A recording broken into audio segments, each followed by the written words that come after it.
advocates whisper in the hall, where justice wears a mask and truth begins to fall. Every thread they pull, every lie they weave, in the courtroom's dance, who's left to believe?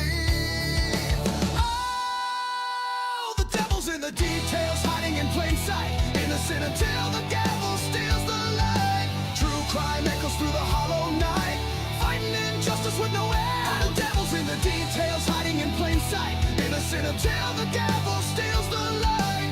True crime echoes through the hollow night, fighting injustice with no end in sight.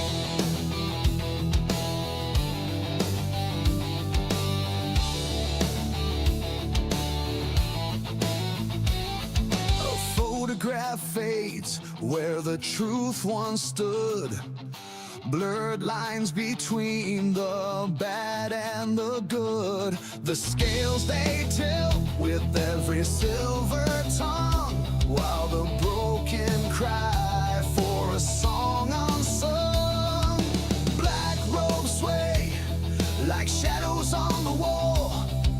One wrong word and the mighty fall.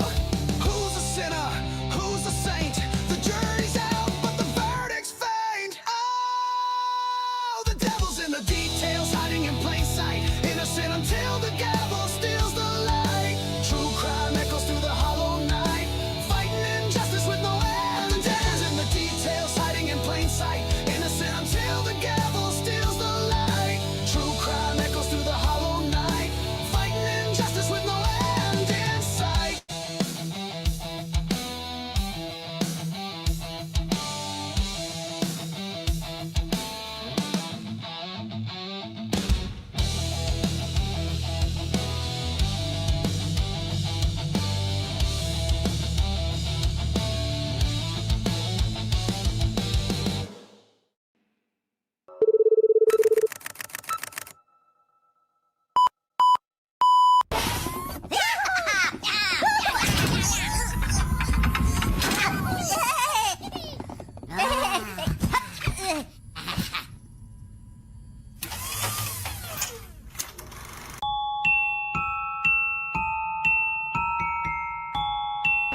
Ladies and gentlemen, do you want to know why I'm here today? It's not because I want to give you a pep talk or because I want to make you feel good about yourselves. No, I'm here to tell you the truth.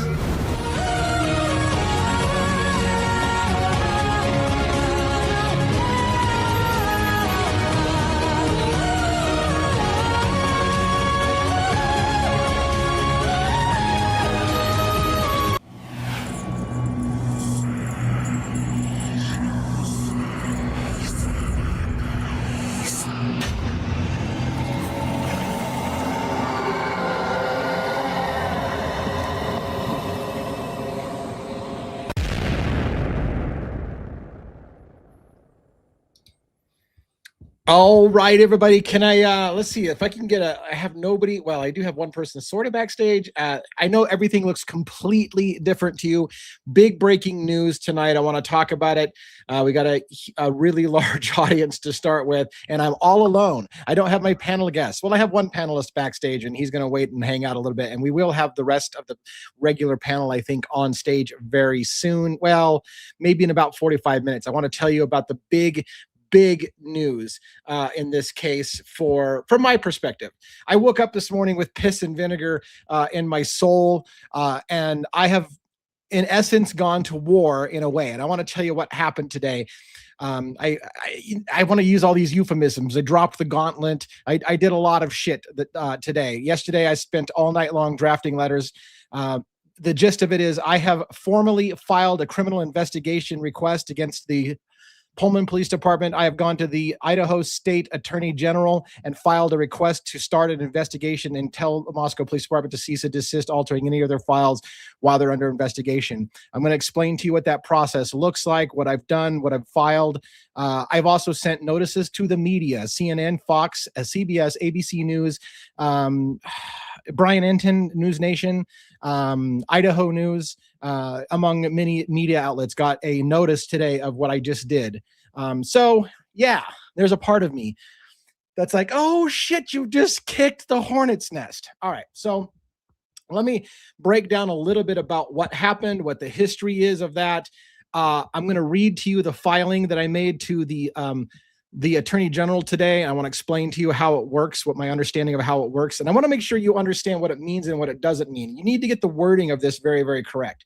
I have not filed a lawsuit. That's not what we're saying happened. What we did is we formally requested in writing with certified mail, making them respond to it, to both the Attorney General of the state of Idaho and Idaho State Police. I am requesting that Moscow Police Department be investigated for potential criminal behavior and in hampering an investigation. That is a request. They can tell me to F off. They can ignore it. They can do a lot of things. However, it is part of the public record at this point that someone has filed a request to investigate Moscow Police Department on what I feel is potentially criminal activity. And listen, you have to understand, the letter actually says this is not an accusation. It is a letter filed in behalf of public interest to make sure that truth and transparency is happening, that this was a fair trial. And so it's just asking. It's not an accusation. It's an investigation. We're asking for an investigation to be opened up in light of new things that have happened. You probably know what the new things are, but let me explain to you a little bit about that history. Not too long ago, Jules with True Crime Reactions from YouTube did a public records request, as many of us have. As I have been waging a campaign of my own, just starting. I told you before, I'm going to wage a campaign against these people, right? I'm going to try to do that. And by the way, I'm going to add to stage, maybe. I'm going to remove this. I'm going to add this. This is the website for the campaign that I'm trying to do. And I'm not raising much money. Look at this. I have had a generous donation and had very, very small other donations. Every donation, by the way, counts, because $10 is pretty much all it costs me to send a certified letter requiring an agency to respond back in writing that they've seen my letter, so they can't play any games saying that they didn't got it, or they didn't get it. Right now, I'm going to share with you the link in chat in case you want to donate to the fund. I hope after you hear what we're doing and what progress we've made already, you could get a little fired up about this yourself. That's what I'm hoping you're going to see. By the way, I should say some hellos to people. I'm remiss. This is why I'm probably not.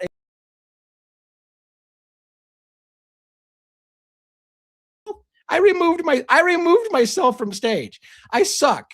That is another reason why I'm not a super big channel, right? I do stupid things. I just removed myself from stage.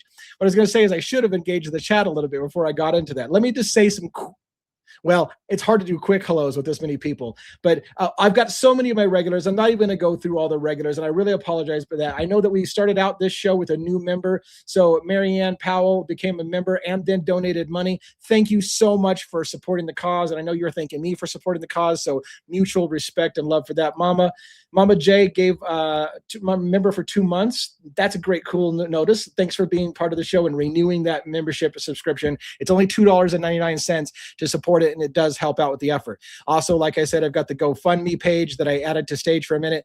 That is a critical part of the mission that I'm doing, and I want to show you fruits of what we're doing. Let me tell you, so I was going to go through some more. Robin is backstage, and well, they're not backstage, but they're hanging out. They're watching Troubled Ocean from the East Coast.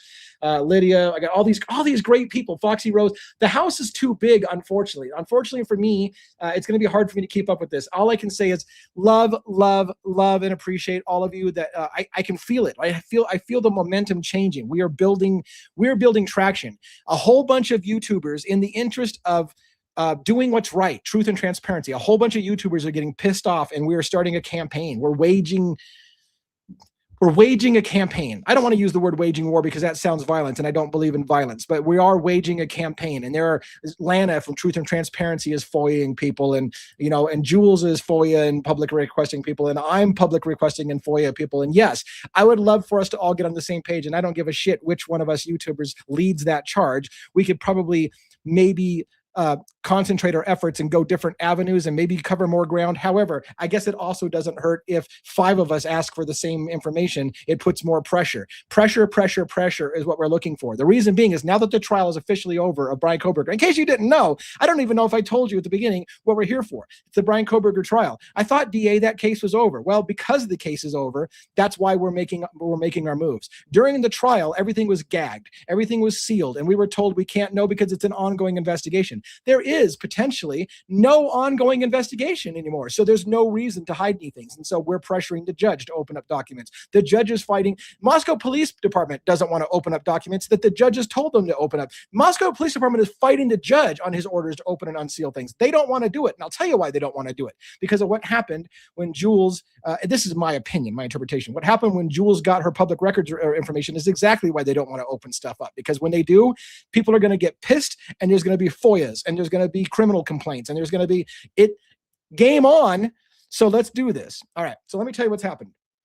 Before today, before we get into Jules again, before today, I started this campaign on the GoFundMe site, and I wrote a bunch of letters requesting certain information. A lot of information I asked for was in relation to Brent Kopacka, which I asked for information on the shooting of Brent Kopacka in Pullman, Washington, which I always felt was tied to the Idaho 4 case.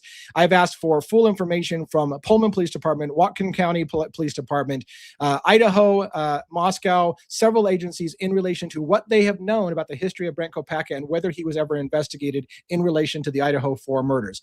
I just got a response today, and this wasn't even part of today's big release. I got a response today from Pullman Police Department. Super nice. You thought everybody in Idaho is super nice. Yes, they are super nice. It seems like in the people in Idaho seem super nice. Not sure about the agencies, but the people are super nice. But in Washington State, I loved their response. It was super nice. They had a really nice thing. Hey, it's like, hey, we've acknowledged that we got your certified. That's the key. You can't lose shit in the mail when it's certified and somebody has to sign for it and put their name on it. They have to respond to that, and the clock is ticking, and it changes how they respond to you. So I got a very cordial letter from Pullman Police Department saying, we've received your certified letter. This is what you're asking for. We are now starting that process. You've been assigned a case number. Here's a link to your case number. Here's where you can check every day to see the progress of what we're working on to complete the records request that you have publicly filed a public request. So it's happening. Pullman, Washington is responding, and it was very polite. It was very nice. And they're saying, hey, thanks for your interest in this case. Here's where we are now gathering the records on Brent Kopacka for you and the shooting, officer-involved shooting of Brent Kopacka on December 14th, I think is what it was, of 2022. So that is in the works. It's the first official response I've seen to these all the certified letters that I sent out. So, and there's other steps we have to get. Pavarotti just had a video today, right? Pavarotti just had a video today talking about Kohberger's vehicle and proof that the vehicle had fog lights and whatever, and that maybe Ann Taylor dropped the ball about that. That car is caught on camera footage all along Stadium Way in Pullman, Washington, Nevada on Pullman, Washington. We'll go after those records as well, and we'll get those as part of the campaign. But that all costs money. So please consider. I don't like begging for money. I fucking hate begging for money. But the fact is, I'm not a rich man, and so I can't do it alone. I'm going to need your help. And I know there's 400 and something people in here. I know you believe in this thing, or you wouldn't fucking be here. You're here because you're like, oh my God, is DA going to kick some ass? Yeah, I think we're going to kick some ass. So that's what we're going to try to do. And again, I want to couch this a little bit. I don't want to make how do I word this?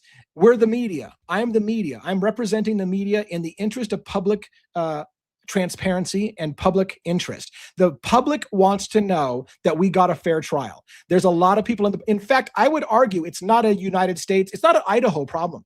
It's not a United States problem. This is an international case. People all over the world are watching this case. I have people in Australia who watch this case. I have people in UK who watch this case. I have freaking people in South Africa who watch this case. This is an international case, whether you believe it or not. And so in the interest of the public wants to know that what we just saw was a fair and open trial. All right. So out of the way, again, is that we are getting traction already on Pullman Police Department responding to the records request. They are gathering those documents now for me. Now, here's the thing. They may come back. I don't know if they're going to pull in Idaho. I'm not sure if they're going to pull a Moscow Police Department and say, guess what? We've got your documents, or we're getting ready to complete your documents, but it's going to cost in excess of $20,000. That's what Moscow Police Department told me in writing. What you're asking for is going to cost in excess of $20,000. We're going to need $10,000 up front to even start the process, and then $10,000 plus whatever our number comes to upon receipt before you get delivered those documents. I backed out and stopped doing the process long ago. This wasn't when I started waging my official campaign. That was the early stages. And I was like, well, fuck, I can't do $20,000. That's how they started this process. $20,000. And I said, I'm out. And I thought, and because I don't know the game, I didn't know the game. And I thought, oh, well, obviously the only people in America who can get public records apparently are major media outlets, because who has $20,000 to ask for public records? If that's how it's done, then apparently the public really doesn't have access to public records. It's only media outlets or people who are wealthy who can afford to go after that kind of money. So I gave up like a moron. Now they pissed me off. And because I also found out that they can't do what they did. You can fight back. You can talk about the law. And by the way, guess what? Here's the beauty. I've told you before. We are media. The YouTubers are considered media. There is no difference in the Constitution's eyes between CNN and devil's advocates. We are all representing public interest. I'm doing things in the light of public interest. And because of that, we get cheaper rates. So when they F the public and say, yeah, you know what, I need 20 grand. I'll be like, you know what, I'm media. Did you give me the media rate? Because the media rate's cheaper, because the media has a right to know. And I'm asking for it in the interest of public transparency. And I'm going to go after it. And I want the media rate. So already we can try to lower the price there. And even then, there's things that they're doing, I think, that are wrong. We can fight back with, but it takes process. To fight back, you have to send another letter and remind them of the law and put it certified mail. Money. And I hate to say it, I don't want to beg for money. All right. You've been waiting for too long. What I want to do is I want to tell you again the summary of what led to my letter. And then I'm going to read you two letters. I'm going to read you a lengthy letter. And I probably will even read you the attachment. It's a 12-page letter. The main meat of the letter is actually three pages, and then there's attachments.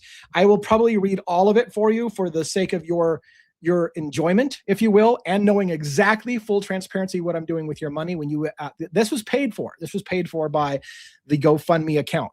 So you guys have already made a difference. It cost me $40 to send these two letters today with the size of these attachments. The first letter is a 12-page letter that goes to the Attorney General of the state of Idaho, asking them to open a formal criminal investigation into Moscow Police Department. And also is copied.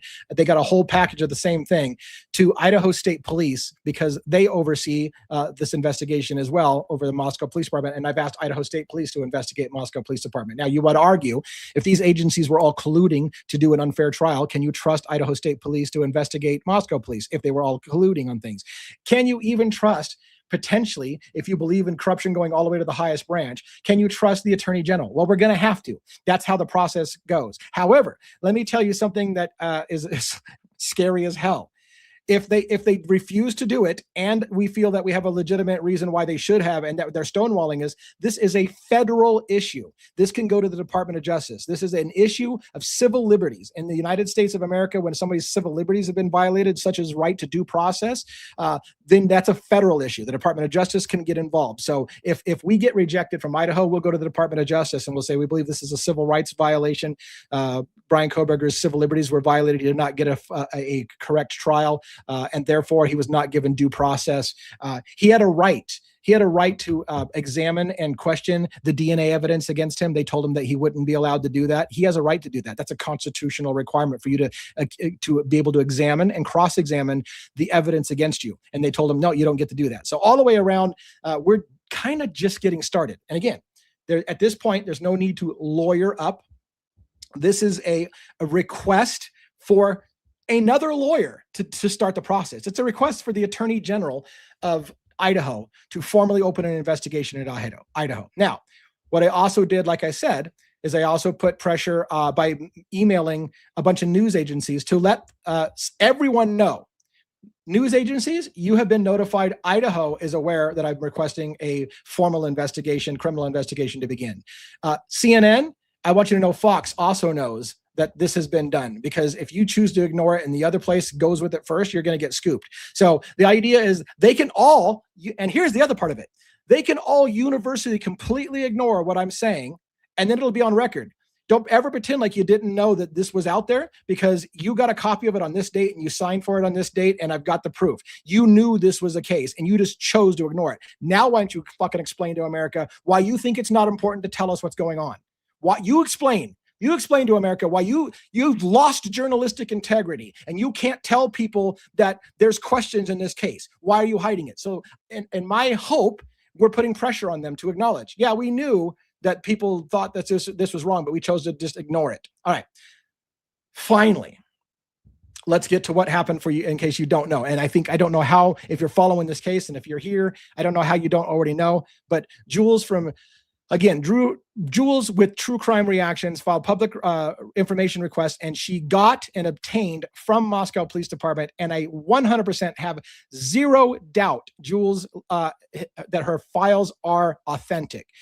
She was fully transparent about the request. She was transparent about how much money they asked. Guess how much money they asked if you didn't know? $900 is what they asked for Jules to provide the footage, or the footage that she got.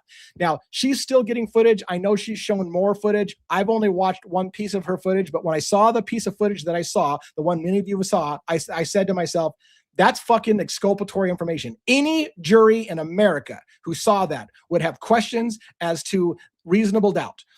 All day long, every day, twice on Sunday. What you heard in the 1 hour that happens between 2:35 in the 2:35 in the morning to 3:35 in the morning, an hour and a half or so or more before Brian Kohberger allegedly did the crimes, you hear what sounds like people being brutally attacked, screaming in terror and pain. And if any jury heard that, combined with Dylan Mortensen saying we didn't call 911 for 8 hours because we were sleeping, and then later find out that they weren't sleeping, they were texting everybody and they were making phone calls. All of the things you now know about what the sketchy, I don't understand how that makes sense. It doesn't make sense. What you've got is you've got witnesses who nobody believes they're telling the truth. And now you've got audio proof that it sounds like people were suffering either emotional or physical or both terror between 2:30 and 3:30 in the morning. And guess what you also don't have? What you don't have is during the 20 minutes they say Brian Kohberger did those crimes, when we now know that the victims were fighting back for their lives and had defensive wounds, there's no screams caught on camera. We've got no screams. You know what we have on camera? Lots of screaming between 2:30 and 3:30 in the morning. I call that exculpatory information. Now, here's the caveat. It's the part I'm terrified about. If, as it should have happened, Moscow Police Department investigated those screams, if they told Ann Taylor about those screams, and if they gave Ann Taylor all of the information that shows that those screams were something completely different. Oh, you're just hearing somebody's TV set. Oh, there was a fist fight on the band field, and that's what you're hearing. And we checked it out, and here's the people. And Ann Taylor had the ability to go question those people and prove that that's exactly what it is. And everyone knows on both sides exactly what the screams are. If that's the case, then I'm going to kind of look like a jackass, right? Because what I'm basically saying, they'll be like, what you're asking for is a no, never mind. We already know what happened there. It's not what you think. That's great. You know what I think, though? The public needs to fucking hear it, because the public would have questions all day long, every day, and twice on Sunday. We need to know what those screams were. We need to know that they investigated those screams, and we need to know that what the answer was, that we can verify receipts to prove, because it's not going to go away. There are people, I would argue, there are people right now who are having emotional distress based on what they heard in those tapes. That video footage made people break down in tears. It's powerful. It's painful to listen to if you're an emotive person. If you're an emotional person, it's painful to watch. It's painful. And maybe it's your mind running away from you. But again, I argue any reasonable jury in America would say, wait a minute. Is it possible those crimes had it happened an hour and a half earlier? And here's the kicker. If it did, Brian Kohberger could not have done it. Could not. Because the prosecution themselves tells you Brian Kohberger was still in Pullman, Washington at the time these screams were happening. So Brian Kohberger could not have done the murders if we're hearing people be murdered. Now, we may not be hearing people. There's no proof. And that's what the letter is going to say. There's no proof this is what it is, but it would lead to reasonable doubt, because you combine what you hear with the testimony of the survivors whose stories do not make sense. And any reasonable jury would be like, I'm not sure when that happened, because you don't seem to hear anything like that during the window that they say it happened. All right. I hope that I've given enough of a primer. I'm sorry that I'm not engaging my chat. I hope that you guys listen. When I get done reading these letters to you, I will bring up my panelists and I will start having my moderators help me pin guests, take questions. We'll also make an opportunity for you to take the microphone and share your feelings and your emotions if you choose to do that. So you will have time to comment. In the meantime, I'm missing that. So I'm missing a lot of the conversation that's happening. So please, I apologize for not engaging the chat so much. All right, here we go. Here's how the process works as I understand it. Anyone in America can file a request for criminal investigation. No, you do not need to be an Idaho state citizen. Anyone in America can say, we think there was a miscarriage of justice and I would like a criminal investigation. I'm requesting a criminal investigation. That is a right of anyone. So that's what we've done. I've also done it with the teeth of being the media. And in the interest of public disclosure, the public wants to know and needs to know what happened in this case to put it to rest, because we're not moving past it. We don't believe it. We think it's a miscarriage of justice. We think it's a possibility that somebody is sitting in jail that shouldn't be, and that people who should be in jail are walking free on the streets. And that should terrify everyone living in that neighborhood if the real killers are still walking around. So people need to know they got the right guy. We have an interest, we have a need to feel like we're safe. That is important for us. All right. So here is the gist of the letter. And again, I want to say one more thing about Jules. I know I keep saying I'm going to bring it up. I am going to bring it up. So there it is on screen. So I'm not sharing it on screen. I will share it on screen in a minute. I got it queued up. Trust me, it's over here. It's ready to go. I'm going to put it on screen in a second.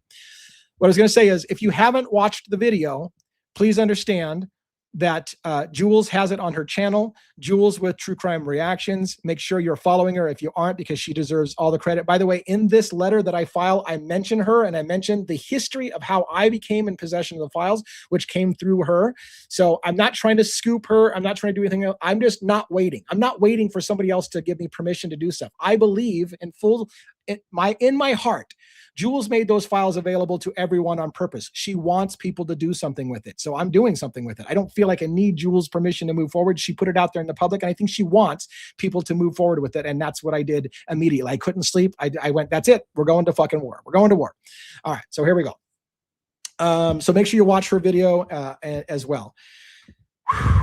All right, let's go add, let's remove, let's see, how come I can't add this to stage? Oh, I just need to do this, is what I need to do. There we go. All right, I'm reading this in Word. And the reason I'm reading this in Word is I have the files printed in PDF that I actually sent. I think I'm going to hide the chat from over the screen so you can see it on screen. I did take out my phone number because my personal phone number was on there. I really don't want a bunch of you calling my personal phone. No offense. I like you all a lot, but I don't necessarily want you all calling my phone because I know douchebags are out there. Oh my gosh. The number of people I've got who tell me, if you could stop talking over the video, like I told you where the raw files were. And I said specifically, go watch the raw files first before you hear my interpretation. All right, here it is. This is official document from myself dated December 8th. Is that this morning? That's this morning. All right. Idaho Office of Attorney General. By the way, I think his name is Librado. That's the Attorney General Librado. All right. This is a request for criminal investigation, potential evidence tampering and withholding of exculpatory information in the Moscow Police Department's handling of the 1122 King Road homicides.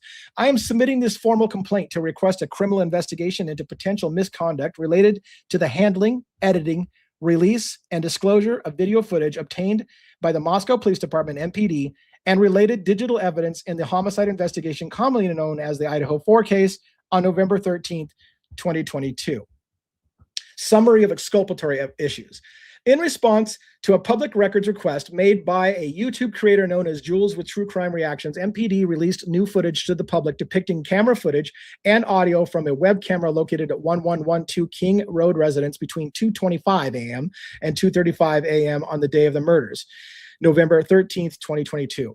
The video audio recording contains sounds and details consistent with the sort of violent events claimed to have occurred between 4:05 a.m. and 4:20 a.m.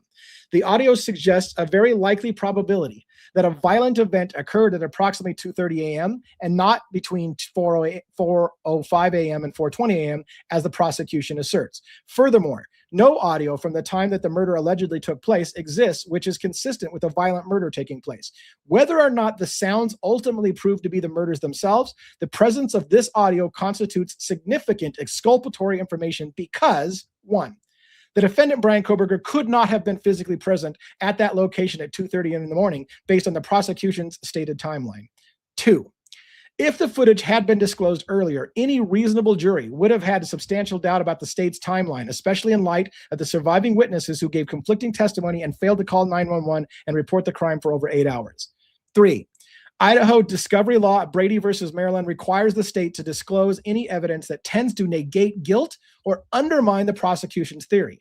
This newly released audio, without doubt, undermines the prosecution's theory. It is my belief that had this information existed but had not been disclosed before the defendant entered a plea and waived certain rights, this would have constituted a violation of Brady, obstruction of justice, and potential criminal evidence tampering under Idaho law. Nature and potential violations. Based on the footage and its implications, the following violations may have occurred. Knowingly concealing a late disclosure of exculpatory evidence. Evidence tampering, including the alteration, editing, removal of audio and video elements. False statements or omissions in sworn affidavits, investigative reports, or public testimony. Deprivation of rights under the color of law by interfering with due process. Failure to preserve original digital evidence. These are criminal offenses under Idaho state, including but not limited to Idaho code, blah, blah, blah. Idaho. So I've recited several laws about falsifying and altering public records, destroying or concealing evidence, official misconduct, and deprivation of a person's rights. Request for action. I respectfully request, 1, a criminal investigation into whether MPD or any associated personnel altered digital evidence, withheld exculpatory audio video, or failed to disclose material that should have been provided to the defense. 2, a criminal investigation into whether law enforcement followed up with the violent sounds revealed in the audio and shared the results of that investigation with the defense as required by laws of discovery. 3, a forensics analysis of the original unedited digital files, including metadata, file creation dates, and edit logs. Note MPD released audio files that have the word redacted in them, indicating that the files may have been altered in some way to hide more potentially exculpatory information. Make sure you understand that point. The files Jules obtained from MPD actually have the word redacted in the files, which means they fucked with the files before giving them out to the public. So things have already been removed. So I'm asking them to do an investigation of the unredacted files, not the file. The ones that we saw already have exculpatory information. The raw files may have even more exculpatory information that they've taken out. 4, issuance of a litigation hold to require Moscow Police Department and associated agencies to preserve all of their raw digital footage, backups, exports, redacted logs, software output files, internal emails, and chain of custody documents. And 5, a written acknowledgement of this complaint and a case number for tracking. By the way, that's the same kind of language I gave in the Kopaka, and that's exactly what I got from Pullman. Thank you for your request. Here's what you asked for. Here's the response. Here's your tracking number to track this from here on out. That's exactly how that works. You ask for the tracking number, you ask for them to take action, and you ask for them to respond in writing, and that all happened. So hopefully we are following the right process. Please note, that I am a member of the media reporting on this case, as I am acting in the public interest to ensure transparency, accountability, and the lawful handling of evidence in one of Idaho's most significant criminal matters. Attachment 1 is supporting evidence that this complaint is made in good faith, that the files are authentic and unaltered as they were received by Moscow Police Department by Jules with True Crime Reactions. Also attached is a table of file names along with the timestamps of portions that we believe to contain exculpatory evidence. We believe the audio contains more exculpatory evidence than highlighted and have reasons to believe the unredacted original files may contain even more. Thank you for your attention to this matter. I look forward to your response. Sincerely, Ass Kicker, independent media researcher, Devil's Advocates Group. Okay, I didn't say ass kicker, but I felt like I should have, but I didn't. All right. And by the way, copied, they know CNN's been copied, Fox has been copied, ABC News has been copied, CBS has been copied with a full copy of this letter. So the media is aware that this is being requested. Now, again, this is a request. They do not have to answer it. Well, they have to answer. Which is say, there is no need for an investigation. Everything was done correctly. We know this is above board. That could be their answer. And if you do, then maybe you have to go to the Department of Justice and say, look, somebody's constitutional rights may be violated. All right. Let's go to attachment 1. Attachment 1 is the receipts on why I believe in good faith those files are legitimate. On December 6, 2025, the following video was premiered on YouTube with over 15,000 views. Quote, new Idaho student murders raw footage, 1112 King Road residence, 2:25 to 2:35 a.m. Brian Kohberger's case files. And it's a link to Jules with True Crimes Reactions premiere where she showed that video. Jules is a well-known true crime channel with a reputation for not altering evidence. Jules made public statements about her request for public records, including recording phone calls with herself and representatives of Moscow Police Department to obtain the footage. Jules provided a screenshot of a text message, I think it might have been an email, but allegedly from Moscow PD, charging her $930.23 for 12 hours and 53 minutes of work, along with details and payments received. By the way, I'm going to show that because Jules showed that. It shows that a lawyer reviewed. I can't even believe, there's a part of me that cannot believe they just released that to the public. But you know what? It went under lawyer review and a lawyer looked at it and said, yeah, you got to release that because the public's asking. That's how this process works. When you have shit like this, somebody has to ask and do the right thing. And then they're like, fuck, we have to actually answer because they asked and they put it in writing and we're required by law. It forces certain things out into the light. So that's what we're trying to do. Here's the receipts that she showed. This is from Moscow Police Department. We have completed the review and redaction of requested records and have an exact calculation of the charge, which is $930.23 for 12 hours and 53 minutes of work. The itemization of the staff's time spent on responding to your request is detailed as follows. Property records coordinator for Moscow Police Department Records Department spent 10 hours for $43.90 an hour, searching for and gathering the requested records for a total of $7.33. I think their math is off there. It can't be $7.33. Anyways, number 2, detective spent a total of 484 minutes at $59.65 an hour for review and redaction of the requested records for a total of $481. Paralegal spent another 36 minutes at $39.20 an hour for review and redaction of the requested records and administrative tasks for a total of $23.52. And city attorney. By the way, that my first letter. Shit, what letter was it? Anyways, I sent a letter to the city attorney of Moscow as well. But so anyway, city attorney spent 243 minutes on the request at $103.26 an hour, receiving records for exempt information and ensuring the redactions made comply with Idaho Public Records Act for a total of $418.20. You paid $747 on November 4th.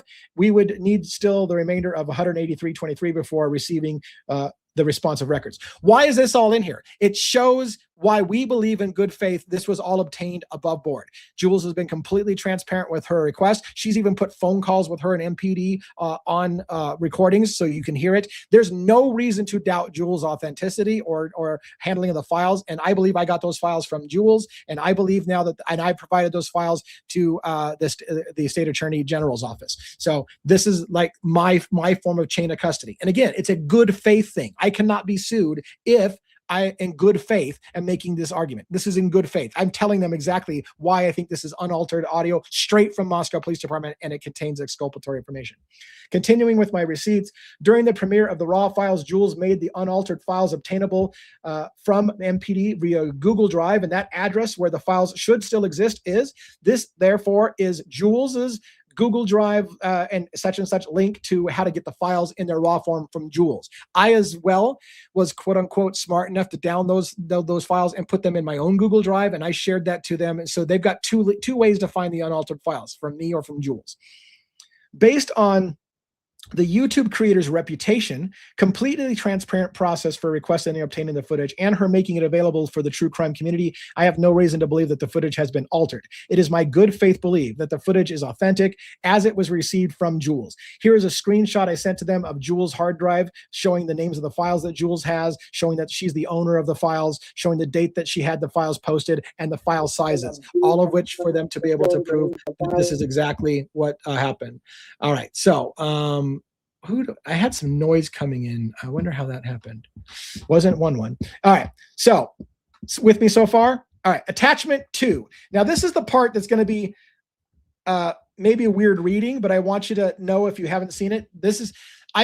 We are not showing in this attachment all of the exculpatory info. There's voices that can be heard where you hear things that sound like somebody saying, stop, stop, stop. You hear pleading. There are people who hear a lot of things in there. Somebody actually says they hear somebody say that Brian Kohberger's name in the thing. So, but as again, the official records say Brian Kohberger wasn't even gone. He was still in Pullman, Washington. So, apparently I had one on screen with me. That was weird. I don't know how that happened. Anyways, the point being is that this is just some of the highlights. The yellow ones I highlighted, I did for a reason. I wanted mainstream media, CNN, Fox, ABC, CBS, to quickly go, okay, is this bombshell information? Where's the screams? I highlighted the screams for them in yellow so they can jump immediately on it and hear the screams for themselves to decide if it's something they want to move on. So there's the file name. I'm going in sequential order. The timestamp is the date followed by the time. So I'm not going to read this over and over again, but I'm going to start with the first one. It's the year 2022, November 13th at 2:27 and 14 seconds in the morning. And I say potential exculpatory sound, loud scream indicating terror or pain. Note, a vehicle had arrives approximately 1 minute before the horrific scream. I point out another time, female sounding distressed. Another sound on here, noise activity significantly drops. I put note, sounds of a potential party seems to have stopped. Much of the remainder of the video is eerily quiet, suggesting that something has disturbed the entire neighborhood. Another timestamp, Brian Kohberger, the lead suspect, his phone is pinging off his home Wi-Fi at Pullman, Washington. So I'm trying to explain to them on the table. Brian Kohberger hasn't even left Pullman, and yet we're hearing screaming of people that may be in this crime. At 2:32 and 52 seconds, voice activity starts to sound, and there is a male distress, sound of a male distress and anger. At 2:33 and 46, male voice seems to clearly say, "Oh, fuck." Possible indication that something disturbing has happened. At 2:36:03, a vehicle arrives at a high rate of speed. The vehicle appears to stop at a house belonging to the ex-boyfriend of one of the victims, Kaylee Gonzalez. A man at 2:36 and 27 seconds, a man shouts something sounding like "Here, Murphy." Official reports state that around this time, the girls lost their dog Murphy and couldn't find him. Kaylee had been calling her ex-boyfriend, who owned the dog with her, and he had not responded. Some believe Murphy may have been picked up and brought back after the murders. 2:36 and 49 seconds through 2:37 and 18 seconds. The car backs out into a 3-point turn and then speeds out of the area of the neighborhood. Note, after what sounds like the car door and the vehicle speeding off again less than a minute after it arrived, who or what was picked up? And I want to know that they investigated that. At 2:38 and 10 seconds through 2:38 and 19 seconds, so a 9-second period, there are more screams indicative of terror and pain. Note, some sounds like more than one female voice. At 2:40 and 21 seconds through 2:40 and 27 seconds, more screams indicative of terror and pain. At 2:41 to 2:42 time frame and 25 seconds, sounds of struggle, sounds indicative of a male voice wailing in pain, and shrieks of a female. At 2:42:27 through 2:42:59, sounds indicative of real human terror and pain interlaced with shouts, suggesting cheering or celebrating. Note that in my opinion, there are several male voices trying to mask or conceal the sound of real terror and pain going on, pretending to shout at a party. Underneath what feels like fake celebration can be heard distinct cries of pain and torment, unlike the shouting. At 2 o'clock in the morning and 43 minutes afterwards, a sound of distinct human voice screaming in terror. By the way, that whole section right there, there's a sound that sounds like a struggle. People start hooping and hollering. And as the hooping and hollering stop, you hear a horrific scream of terror. It's like they missed, they cut off a little early from covering up masking the sounds of the terror. I put a note in here. At this time, Brian Kohberger's car is seen heading south in Pullman, Washington. He's still not here at the murder scene if this is the murders. At approximately 2:47 a.m., Brian Kohberger's cell phone loses service at Pullman, Washington. Keep in mind, there's a discrepancy about that. 2:47 is the time that the official timeline says he lost cell service. And Taylor said he actually lost cell coverage around 2:50 something, a 7-minute differential, and that they're hiding the 7 minutes. So that's an important thing, but it's not necessary. The point being, the official narrative says he's still in Pullman, Washington at 2:47 in the morning. Now at 2:49 and 15 seconds through 2:21 and then 2:56, more sounds of a male and a female screaming, indicative of terror and pain, possible sounds of distress. From 2:52 to 2:27, more faint sounds like what sounds like a female shrieking in terror and pain. At 2:53 in the morning, by the way, this note says a car allegedly is seen leaving. Kohberger's car is allegedly seen leaving Southeast Nevada in Pullman, according to the response. Means all of these screams of terror cannot be Brian Kohberger, according to the official release, because he's still in Pullman. At 2 o'clock in the morning and 57 minutes after the hour, faint sounds possibly indicative of a male scream of terror, pain, and distress, followed by a loud bang. At 3 o'clock in the morning and 7 minutes after and 23 seconds, faint sounds possibly indicative of terror and pain. At 3:08, faint sounds possibly indicative of terror and pain. At 3:12, unusual car activity. A car arrives at a house, picks nearby, and picks up 2 individuals and leaves. That happens very quickly. Somebody comes in, 2 people get in the car, and they take off. I just find that suspicious. Maybe it's not, but I find it suspicious considering what's happening in the neighborhood at the time.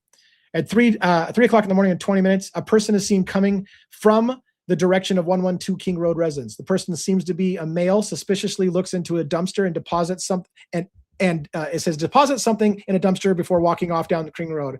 I think I was saying, looks into the dumpster or deposits something. I wasn't saying he did. I said he's looking into the dumpster or depositing something. It looks to me like he just looks into the dumpster. It's still suspicious behavior, in my opinion. At 3:22 in the morning and 32 minutes, 2 women appear to leave the 1122 King house, triggering daytime mode on the camera. Note, the files provided by MPD appear to be altered in a strange way. Instead of the 5-minute segments, note that the files break the pattern here, possibly indicative of manipulation. At 3 o'clock in the morning and 22 minutes, Brian Kohberger's car is allegedly seen on the 700 block of Indian Hills Drive in Moscow, Idaho. He's still not at the King Road residence. Brian Kohberger's car is allegedly seen then later on westbound on Steiner Avenue on Highway 95 in Moscow at approximately 3:28 in the morning. Still not at the murder scene yet. At 3:30 and 18 seconds, Brian Kohberger's car allegedly enters the King Road residence for the first time.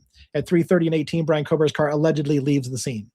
Note that while the files appear to be sequential, when it's reassembled in Adobe Premiere, there's an audible dropout of audio where each file joins. For a full analysis of what I see and hear, including additional exculpatory information, see my analysis and I give them a link to my video breakdown of that thing. So that is the main formal request for criminal investigation that is supposed to give, the intent is to give the Attorney General of Idaho enough reasons to open a criminal investigation. I hope that you agree that there's enough reasons to open a criminal investigation. The second letter I want to read before I bring my panelist up is the letter that went to the Idaho State Police that will be engaging in that investigation should it be authorized. All right. Request, this is going to Idaho State Police Investigative Division. Request for investigation, possible evidence tampering and misconduct in the Moscow Police Department evidence handling. Dear Investigative Division, I'm requesting an investigation in a newly released digital police footage from MPD that appears to contain exculpatory audio starting at approximately 2:30 a.m. on the night of the King Road homicides. The details of this investigation are listed in the attached criminal complaint being filed with the Idaho State Attorney General's office. So that whole 12-page packet I read to you is going to Idaho State Police. Forensics, because ISP has previously assisted in the case and has digital forensics capability to evaluate digital evidence integrity, I request 1, a forensic review of the original unedited file. 2, a verification of whether any audio or video has been removed or altered prior to public defense disclosure, prior to defense being disclosed. And 3, chain of custody confirmation for this footage and its earlier versions. This evidence may materially affect due process and public trust in law enforcement. Thank you for your prompt attention. And again, my representation contact, and I let them know that it's been copied to the city attorney's office. Following those letters, and I'm about to bring my panelist up on screen, I immediately came home after taking pictures of the certified letter receipts showing that they went out under certified. I then sent those emails with the PDF version of the letter to those departments. I gave a full PDF to the departments and said, this is on the way to you in certified mail. You'll be getting it in a few days. So this is just a heads up that it's on the way. And then I did the other ballsy move, which is I sat down and I drafted a press release for immediate release from the press. You're allowed to go forward with this. I have filed a request for a criminal investigation of the Department of, or the Attorney General's Office of Idaho and Idaho State Police to investigate Moscow Police. And I gave them all of this said information, including the links to the audio files, including highlighting for them where the screams of terror can be seen. So they have a chance to do something with it if they would want. Now, there you go. My piece is done. Let's, well, my piece is done for this video. My piece is far from fucking done on the case. My case is, I rest my case for today. as far as that goes. What I'm going to do is I'm going to bring this up. I'm going to bring my panelist up on screen. Many of my panelists have not seen this at all. Others have seen a portion of it. So we'll get their kind of semi first reactions. I'm going to let Estes go first because Estes said he wanted to say something about Devil's Advocates from the beginning. If you're still prepared to do that, Jason, then whip it off, pull it off, man. We're fucking live? Are we fucking doing it live? All right. Hello, Dan. First of all, I want to say a quick hello to the, of course, the amazing, lovely, effervescent Robin. I think the best co-producer on YouTube for true crime. I want to say a big shout out and hello to 11 as well. He's an active, as DA has mentioned over and over again, an active New York cop. And that's why he's wearing the shades. Don't fuck with him. I love the New York police. I respect you guys and gals. And of course, we got this guy over here, State of the Deep, Joe. Yeah. Right. Yeah, and this guy, I think he's making the intelligence agencies at times literally shake in their boots. And I've been wanting somebody to do that. And I think I hope I have a small part in that as well. But Joe is kicking ass. And finally, we got DA, Devil's Advocates, also known as Lee. I mean, what else can you say about this amazing creator, the best in true crime? He's got cock swagger for days, man. And so this is the most entertaining, I believe, again, thought-provocative true crime out there. And to our amazing audience that are listening to me, they already know all this probably. And I just want to say to the audience, once again, put on your house coat like I had maybe, put on a pair of slippers, sit by the fire, stay with us for a while, would you? Maybe grab that cup of hot cocoa. And again, stay with us for a while because DA is bringing tantalizing new revelations along with Robin, and our guests never disappoint. They're going to be contributing as well. And now you know what I'm about to say. I'm going to be quiet and let you guys take over at least for a few minutes. Thank you. Thank you for that. Thank you for that that amazing introduction as well. It's a pleasure to watch how you just string like a whole bunch of words together. Speaking of Joe and the CIA, like that, Joe kind of gives me that Fed vibe, doesn't he? Kind of give me that Fed vibe. He's got that very serious Fed vibe. If we didn't know him any better, you would think he gives you Fed vibes. But Joe is not a Fed. He's going after some of these Feds, like we all are, and trying to provide truth and transparency. Right, Joe? Call you out, man. Are you a Fed? I'm on their list. I can tell you that. I believe that. I'm definitely on. They wouldn't have me. That's for sure.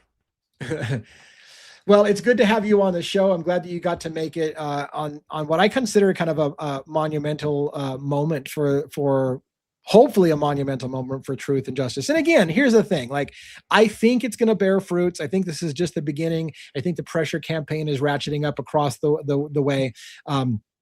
However, again, if they come back and they say, dude, this has already been investigated. We know exactly what those screams are. We told Ann Taylor was fine with it. She never had a problem with it. Everyone's okay with what happened. And you just need to pack sand. That could be it. Like, but the public has a right to know that we agree that we feel good about that answer as well, because the public now has distrust in the entire process. There's people in the public who question whether or not Brian Kohberger's defense was giving him the right defense. Was he railroaded by an improper defense as well? So what if both sides knew it? We want to see the evidence. We want to see it. Like, and again, there's only so much we can do, but public records requests are the way to do it, and we're going full bore on that. Robin and 11, I haven't said hi. I got 11 muted. I don't know if he muted himself or I muted 11 or whatever, but let's talk to Robin real quick before I guess 11 takes the mic, even though he just unmuted himself. Robin, what are you doing? Well, I'll tell you what, this, I feel things shifting. We're not letting off the gas. I mean, and to all you out there, I know you can feel it too. And this is just tremendous to see all you folks out there in our chat. Welcome to the den. If you are new here, welcome on in. Thank you so much for, coming tonight. And get ready, folks, because it's coming. The tide is turning.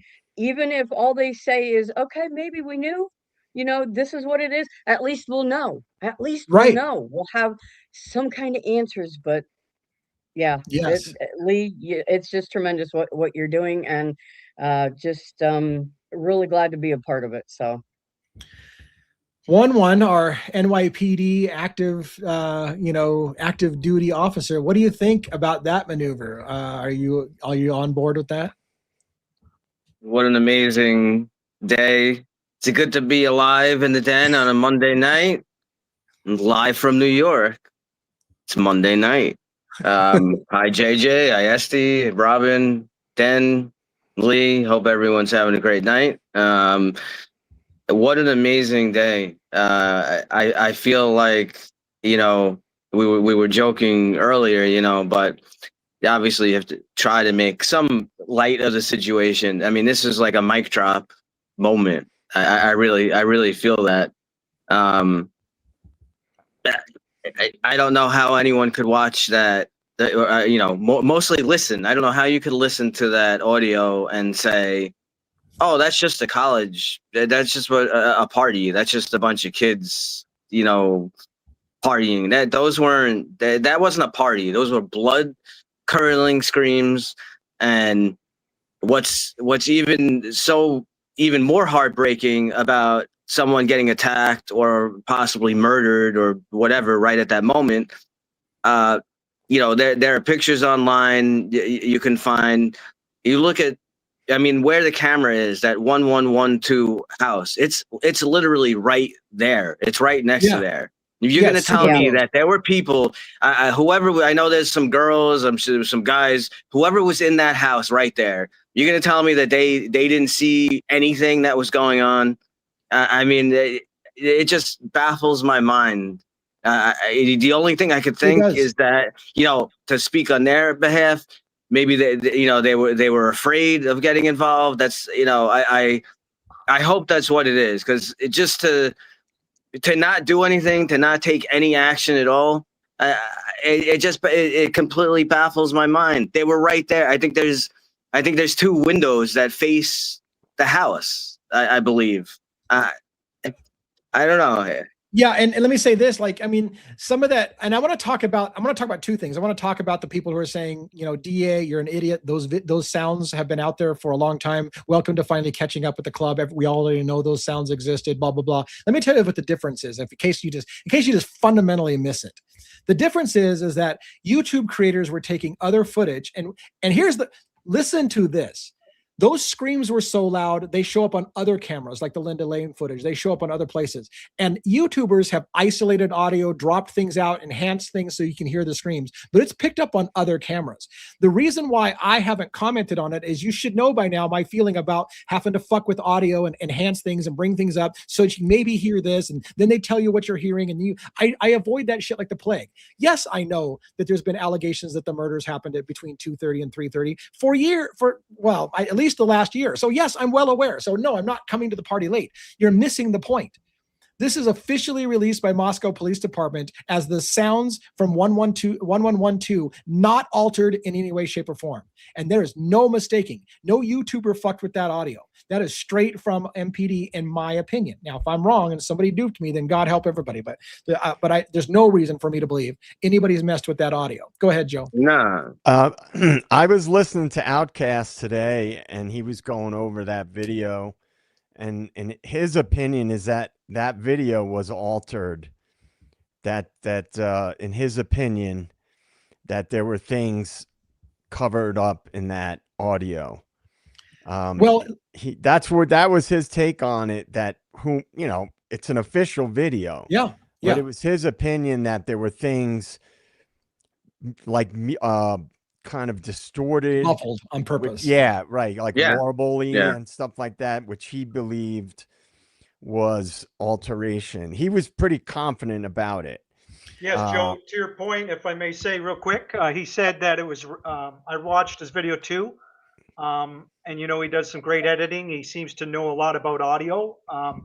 He said that it went through a program. He thinks a lot of it was redacted. He thinks, this is his opinion, and that the video, and audio was altered. And there are going to be people that think that way, and there's going to be other people that are obviously will think the other way and think that it's real. And it's very, very interesting. And I've just listened to what one had to say on it as well. And now I'll let DA take it away. Or Joe, maybe you haven't finished.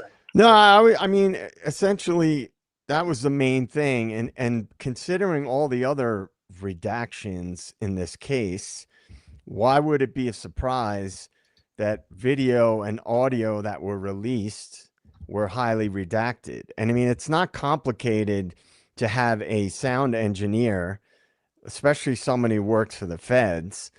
They have experts that deal with that stuff that could filter things, right? So, Right. like Sure. some of the other footage that came out, the Linda Lane stuff and things like that, anybody could just look at the timestamps and try to match up the time. But with this video, because it's closer to 11:22, which is right there, we were there. It's literally on top of that house. You know, they may have wanted to obscure other aspects of it that would have been more clear in the 1112 ring camera. Yeah, and let me make sure people understand something. When you're saying Outcast sees evidence of the files being manipulated, let me make sure you understand what that's saying. I don't think he's saying YouTubers altered it. He's saying MPD altered it. The files themselves from MPD say the word redacted in it. Now, here's where they're going to go with it. I'm smart enough to predict what they're going to say. What they're going to say is they did muffle or garble some of the sounds because it contains PII, meaning somebody mentions somebody's personal name or date of birth or something like that, and that's somebody's personal information. Maybe somebody set a social security number, and so therefore, to protect people's identity and private information, they have the right to protect PII. So that's what I think their response is going to be. Yeah, maybe we did alter it because it's redacted. Again, this is not the what I'm saying, and this is why I'm asking for a criminal investigation to get started, is I want the Attorney General and other people who aren't Moscow Police Department to listen to it before they redacted it, before they muffled things to make it so you can't tell what's being said. Because what they're telling you, what they're going to tell you is they're protecting people's personal information that you shouldn't have, and that's why they did it, when really what they might be doing is muffling actual words that would make exculpatory information and would blow the lid off the entire case. Now, we could be wrong. Maybe all they did was muffle that. And let me clarify something for you too as well. Some of you say, oh, that's fake footage because why is everything all garbled except for that scream? And all of a sudden the scream is horrifically loud. Why? Because the scream doesn't need to be redacted, right? The voices talking about stuff and what they're saying might have needed to be redacted. So they might have muffled the voices so that you can't hear what's being said. But the scream, there's no need to really muffle. They can't justify muffling it because there's no PII in a scream. It's just a scream. So the scream would maybe, even in that scenario, be clear as a bell, because they could have redacted the voices that are talking so that you can't hear somebody's personal, and it's bullshit. They muffled, if they muffled it, they muffled so much of it that it's not just somebody passing, talking about their date of birth or something like that. It's something bigger they're hiding, in my opinion. So, and I need to be careful because again, the letter says, I'm not making an accusation, but it almost sounded like it just made an accusation. What I'm saying is in the vein of truth and transparency, an investigation needs to be performed to listen to the unredacted audio to see that they didn't hide something that was exculpatory and try to pretend like they're just covering up somebody's date of birth, and they actually muffled somebody saying something like, Ethan, no, don't do that, or some shit like that they muffled over that. You guys both want to talk? Everybody wants to talk? Who's up? I just wanted one to add something to it about the video. What was up with the phantom people? When people walked through the frame, their legs disappeared and their figure was like an apparition. And like these cameras are picking up the houses perfectly crisp in the distance, and then a guy walks in the distance. The guy walked to the dumpster, and like his legs and half of his body is like a phantom. Like, yeah, Joe, they're fucking ghosts, dude. They're fucking ghosts, man. This case is fucking wild. Apparently, but you guys don't know something, and I think you'll find it startling. What if I told you I reached out to Steve G? Don't tell me how I got a hold of this guy, and he says the audio is bullshit. He thinks Brian Kohberger did the crime. Remember? You know Steve G's narrative. He doesn't buy into the audio. But you know what? Actually, my mind is racing. I didn't mean what I just said. I never communicated with Steve G, even though but I just wanted to add a little bit of levity, perhaps, in all due respect. I just about pissed myself, dude. You can't do that. You did date Nancy Grace, though. We believe that. Yeah. It also it wouldn't make sense. It also, for those of you who want to like questioning, and you just like think about it logically. I know there's a lot of stuff in this case. Well, you can't think about it logically. why would they add a scream to 2:30 to 3:30? Correct. By adding screams, okay, like what Lee was saying, that there's no real reason kind of to redact like a scream. You know, they redact all other kinds of nonsense. But why would they add a scream there? All They that would would never do add a scream. all that would do would cause a conflict, because that contradicts their timeline that everything happened at 4:10. Right. So they wouldn't add a scream purposely at 2:30 to 3:30, because that would be, cause, that would be, more of reasonable doubt, exculpatory evidence. So. Are you forgetting? We're talking not New York Amazing Police Department. We're talking Moscow, Idaho, where we know what has been going on with some of that law enforcement. Not all of them, but come on, you can't give them a pass. I don't believe in this, that maybe that thing was faked. And maybe they're adding, I don't know, more screams for distraction. I don't know. I don't have all the answers, but I have a hard time believing that those screams are real. And you guys know I will always believe the extraction took place, unless we get more real concrete evidence. But again, no real evidence, no blood, no bodies. If it was a Fed proof, operation, if it was a Fed operation, maybe it's not Moscow PD. I'm not saying that it can't be. Yeah, right. I'm saying that it could be higher up. Came into the investigation pretty early on, and if there was a drug task force in the area and there were CIs, federal informants involved, then there might be a much bigger picture, as we always talk about this, between the school and the feds and the financial interests and things that the feds would want to take control of the situation and control the flow of information. Because let's be honest, a local PD in a small town in northern Idaho is not going to have the power to change things in an investigation that the feds are involved in. So there's a lot of egos at play too. I'm sure one can attest to this when you have different agencies working together and PD working together. There's a lot of egos. Oh yeah. And anyway, just a thought. Yeah. And real quick, I mean, I missed one of our donations. We've got a lot of donations coming in. Thank you so much for the donations that are coming in and the money. I can tell that you guys are, everyone's passionate about this, and you see traction, you see receipts. Like I said, Moscow Police Department is formally now, Pullman Police Department is formally responding to my investigation into Kopacka's shooting. That's one of the things that we're looking on. So I got a $10 there and another $10 from the same person later on, and then Sandra, I got a nice Sandra Sylvester gave $49.99. Thank you.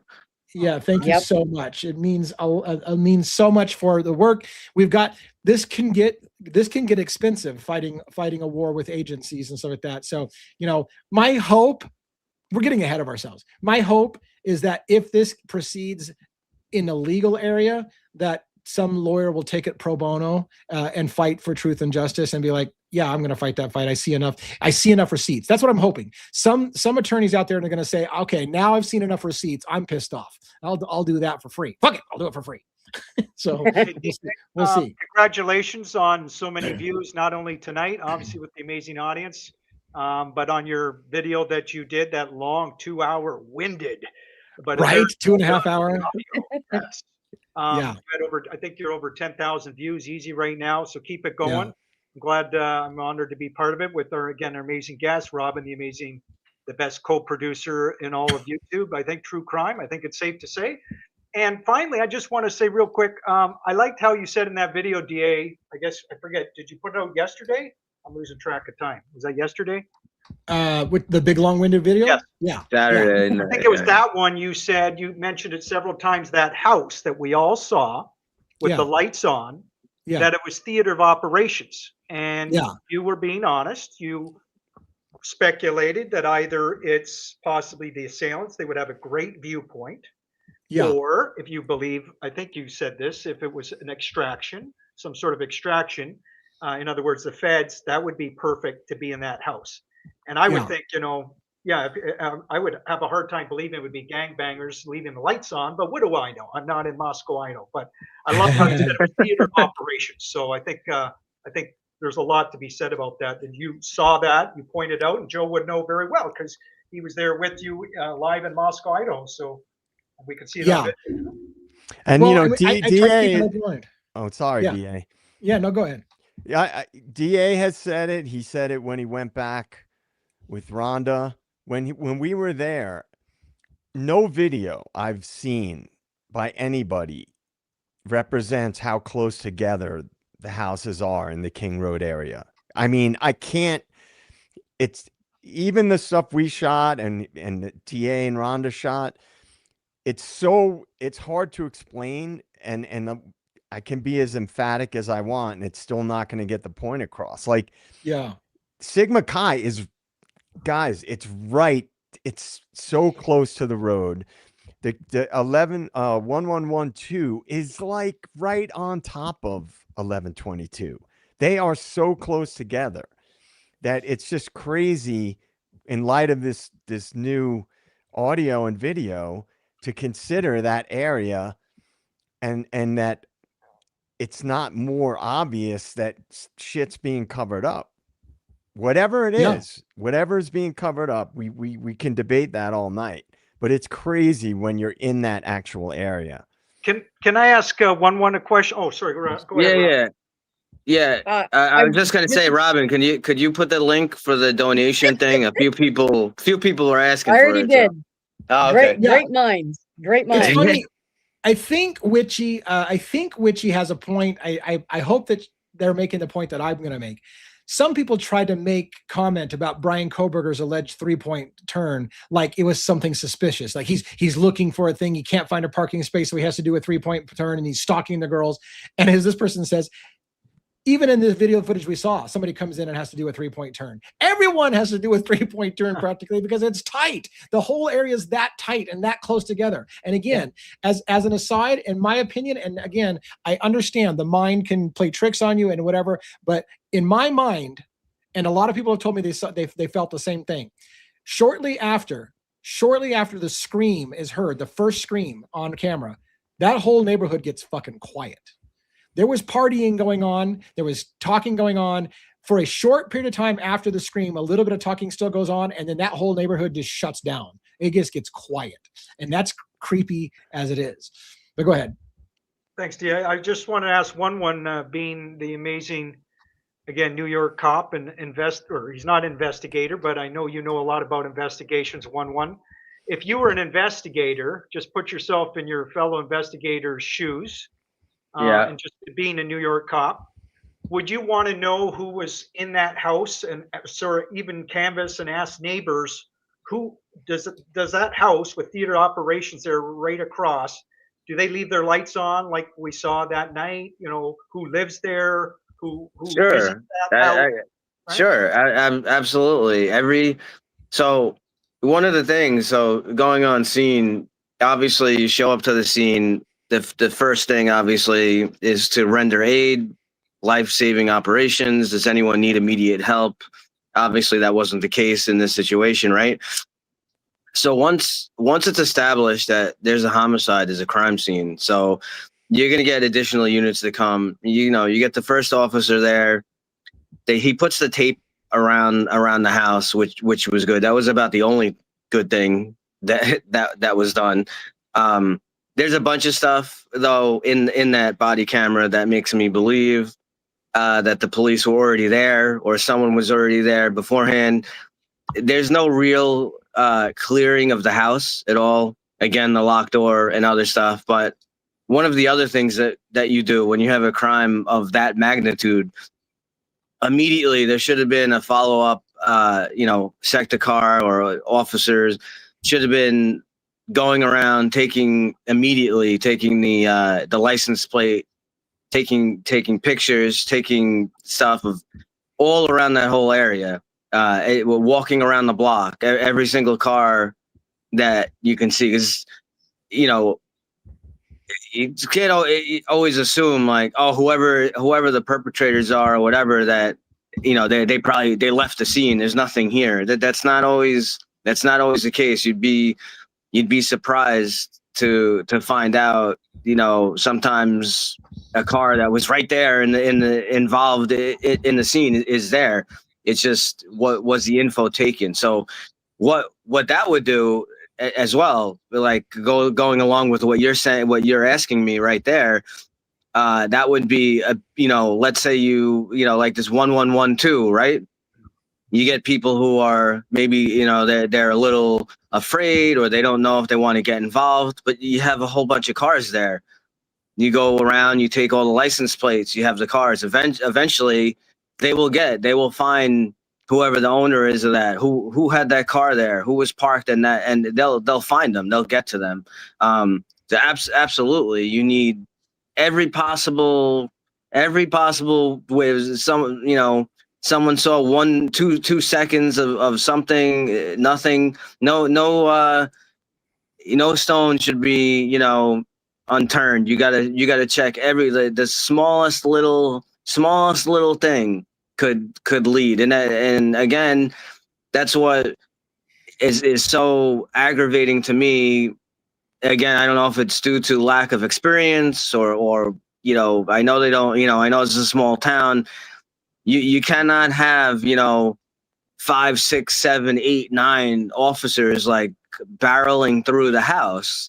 Once you know it's a crime scene, the only people that should be in there should be the detectives, medical examiner, you know, possibly immediately, you know, EMS, paramedics, because police are not, you know, we can't declare, although we may know, yeah, someone is not alive, but we're not allowed to declare that. So it's a lot of things were not done correctly, but yeah, that I can't stress enough how important it is walking around the block, getting license plates, getting all that info. So and thank you for that one. And a lot of what you said, I would have thought, I'm just surmising here, that neighbors, you would think again, would be taking pictures of a lot of this, including the crime scene, you know, maybe the coroner coming in, right? And of course the bodies. We didn't see any of that, so find it very, very curious. And DA, I had a question for the panel and for the den.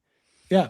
Do you guys know if anybody has synced up this current video, the earlier time frame, the one that you were speaking about, TA, with the footage from the band field when the people were running in the background of the body cam footage?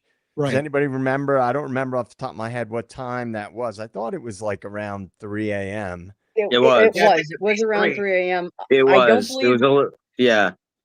Just because I'm not sure if anybody has completed that yet, but I'm sure that's coming as far as syncing things up. I'm sure I'll tell you, in the works already being done. I'll tell you another thing that, I mean, I know a few people I've seen in the chat and some other places. You know, what also is very interesting. So we have the you know, the sworn affidavit or whatever that they signed, right? The police officers, the good old Tisdale and Rosenthal that were doing undercover operations. How many times did you see Rosenthal and Tisdale making their rounds between 2:30 and 3:30? Because I don't remember really seeing their car. They said they specifically stated they were very clear how many times they drove around and made a loop. I didn't see them drive. You know, unless that is completely redacted and removed, so we can't see it. Where is it? Where that contradicts a sworn officer, you know, a sworn officer's statement of what they did. So.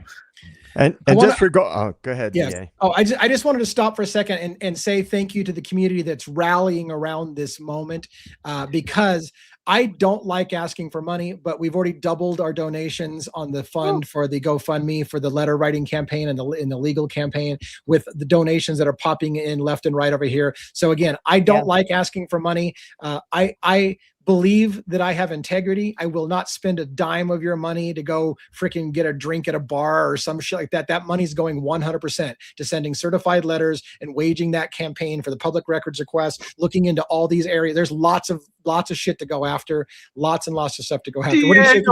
Excuse me, I have to interrupt, please. I thought you were going to at least get me a big punching bag. You know, I got to train for Well, pub. I dude. know, but I can't fund that with everybody's money. So no, I can't do I'm that. sorry. Come on, man. We can't go to a country and western bar and have a couple of pops. Come on. You know, and I want to. We can't go to Twin Peaks. Sorry. It's funny because I feel like we still need to talk about the legal documents, but there was something that I wanted to show with you guys on screen. It's a surprise. I wasn't even planning on showing this, but I wanted to get your opinions, and I think it's a good shocker for maybe people in here to see it if you haven't seen it. I had a person contact me about, hey, I've never seen anybody talk about this before. Does this bother you as much as it bothers me? I want to get your guys' raw reaction, which is funny because I don't like people asking me my raw reaction online. Don't put me on the camera and say, what's your raw reaction? So if you want to be quiet and clam up like I do, I'm like, man, I'm not ready to comment on that. That's fine. If you want to comment on this and say, yeah, because I'm going to play devil's advocates with what I see as well. So I'm going to tell you, I'm going to play devil's advocates with myself. But I want to show you something real quick. I'm going to add, first of all, I'm going to remove that again. I'm going to do it the right way. I'm going to do it right here. Go here, share screen, and it's this right here. And we make sure audio is turned on, and we're going to share it. All right. Have you seen this Outcast video? This is from the front of 1122 King Road residence. You see Hunter Johnson there off to the left-hand side of the screen giving a sworn statement to, well, not sworn, but he's taking notes, but an officer's taking notes about what was happening. They've got a redacted box. Now, I want to point out a little bit about redactions because we're going to learn as we are waging this campaign of truth and transparency, we have to understand what is redaction and what's not redaction, what's allowed and what's not allowed. So this is more for a lesson on what you can and you can't do. The blurred box is an allowed reaction. The blurred license plate redaction. The blurred license plates is a allowed redaction. They're covering people's PII, their personal information. At this moment, witnesses are out there testifying. Della Mortensen's out there on the street along with Bethany. They're out there giving their statements to officers. That's allowed to be hidden because their identities are being covered or whatever. And so that's okay putting that box up there, that shadow box. It's okay to have the license plates blocked, okay? But what I want you to pay attention to, and I don't know if this is just a camera angle thing. I've played this over and over again, and it feels like it can't be a camera angle thing, but maybe you will see it that way. Keep in mind, when they are making footage to release to the public, they may alter things that were only a segment, right? And so later on, they might not alter it because they weren't planning on releasing that. And then, of course, the trial ends and public information requests come out, and then they forget to, like, this would be the argument. They would forget to redact the rest of it, right? Or to fix the rest of it. So let me ask you if this is just a camera angle thing. I want you to pay attention on screen to the silver car and the white car. And behind you, the white car, you can see a police car up there on the road. And you can see some cars along the wall, right? I'm going to play a little bit of this video. Watch that area. Watch the car, the silver car and the white car, the police car in the distance. Okay? And this goes on for a little while. I'm going to skip ahead. I grabbed a knife and came back in there, made sure in there, and don't worry too much about what Hunter is saying. I was going to mute it, but I want you to hear it anyways. Just look as much as you can see through the windshields. Look through the windshields. Look behind the cars, at the police car in the back. That's the area I want you to focus on. Through the windshields, behind the cars. Photo of you. All right. Just so I Can you make it full screen? Yeah, absolutely. Sorry. I thought I was full screen. What the hell's going on here? I went into some kind of weird mode. There we go. Out just so I can see your hands. Okay. How's that? Sorry, I should have done that more. Much better. Is that Ethan's brother, by the way? No, that's Hunter Johnson. No. I thought, sorry, some people said Hunter was Ethan's brother, but I probably misheard. No, Hunter. This is Maddie. This is Maddie's boyfriend. So Jason Estes, to clarify, because it's a great confusion point in this case. Oh, Hunter Chapin is Ethan's brother. Hunter Johnson is friend. Okay, so there's two Hunters, and it gets people confused all the time. Thanks. So, That's Maddie. Yeah, it's Maddie's boyfriend. I'm gonna sleep good tonight, knowing you clarified that for me. that's good. That's good. I'm glad that I can solve that mystery for you. All right. The big moment's coming up here. I didn't want to fast forward it, but Okay, I want you to watch now. This officer is very shortly going to walk. You've been watching between those cars, Your girlfriend's right? in the blue shorts, and she was the one that received the call. The officer is going to walk and he's going to go through these cars and he's going to start taking some photos of the scene. And just, I want you to see, like, I had a gasp reaction at first, and I'm like, wait a minute, is this just a camera angle thing? Okay, keep watching. I don't want to fast forward too much because I don't want you to see the preview that I already kind of started to show. On this door. Okay, here it comes. Sure nobody comes goes. So you get the They're redacting some more right there. Bam! Where's that red Jeep come from? And when you tilt a little bit more, there's a black car and a red Jeep that seem to be removed from the scene. That car is very close to the same level as far as the road, and you should be able to see that red Jeep through the windshield or above the car. All of a sudden, that red Jeep and that black car are there where I didn't see them a minute ago. And it freaked me out when I first saw it. Wow. I was like, how the fuck you don't see it there? Shouldn't you see a piece of that red Jeep somewhere? Your girlfriend's in the blue shorts. I mean, and she was the one that received through the windshield, so you see red of the red Jeep. It's a bright red Jeep. And there's a moment when he comes through the cars that you can even see the black car for a moment while they're moving that shadow box. And then you turn and bam, there's a red Jeep. And it's not there. On just a serious note, too, he's got to step over here. He's got to stop putting his hands in his pockets. This what's his name? They did have him take his hands out and photograph. Well, you could look for a cut. See, there's that black car. The black car is kind of hidden there, and then bam, there's a red Jeep. Wow. Now listen, that car, when they arrive on scene, here's the officer arriving. Let's go back. This is the officer arriving to scene. I'm trying to get you fast forward. It's hard when you got a 2-hour video to just, here you go. When he arrives on scene, this is what you get.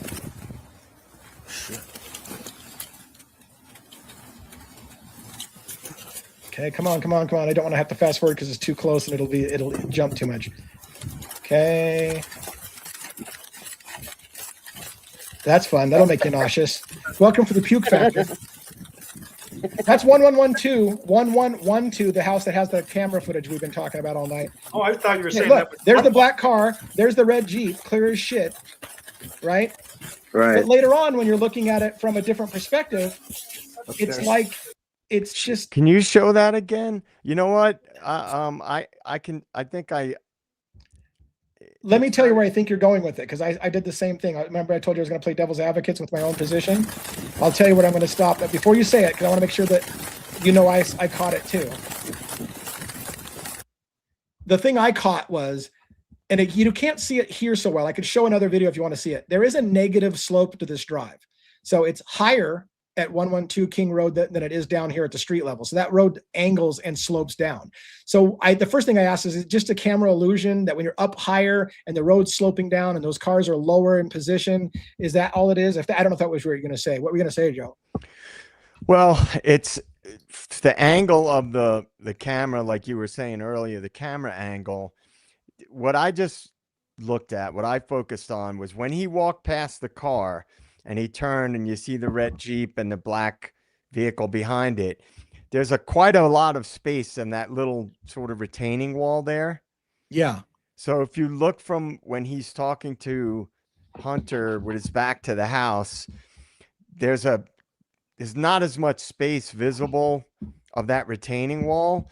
And it could be like, I'd have to go back to that thing.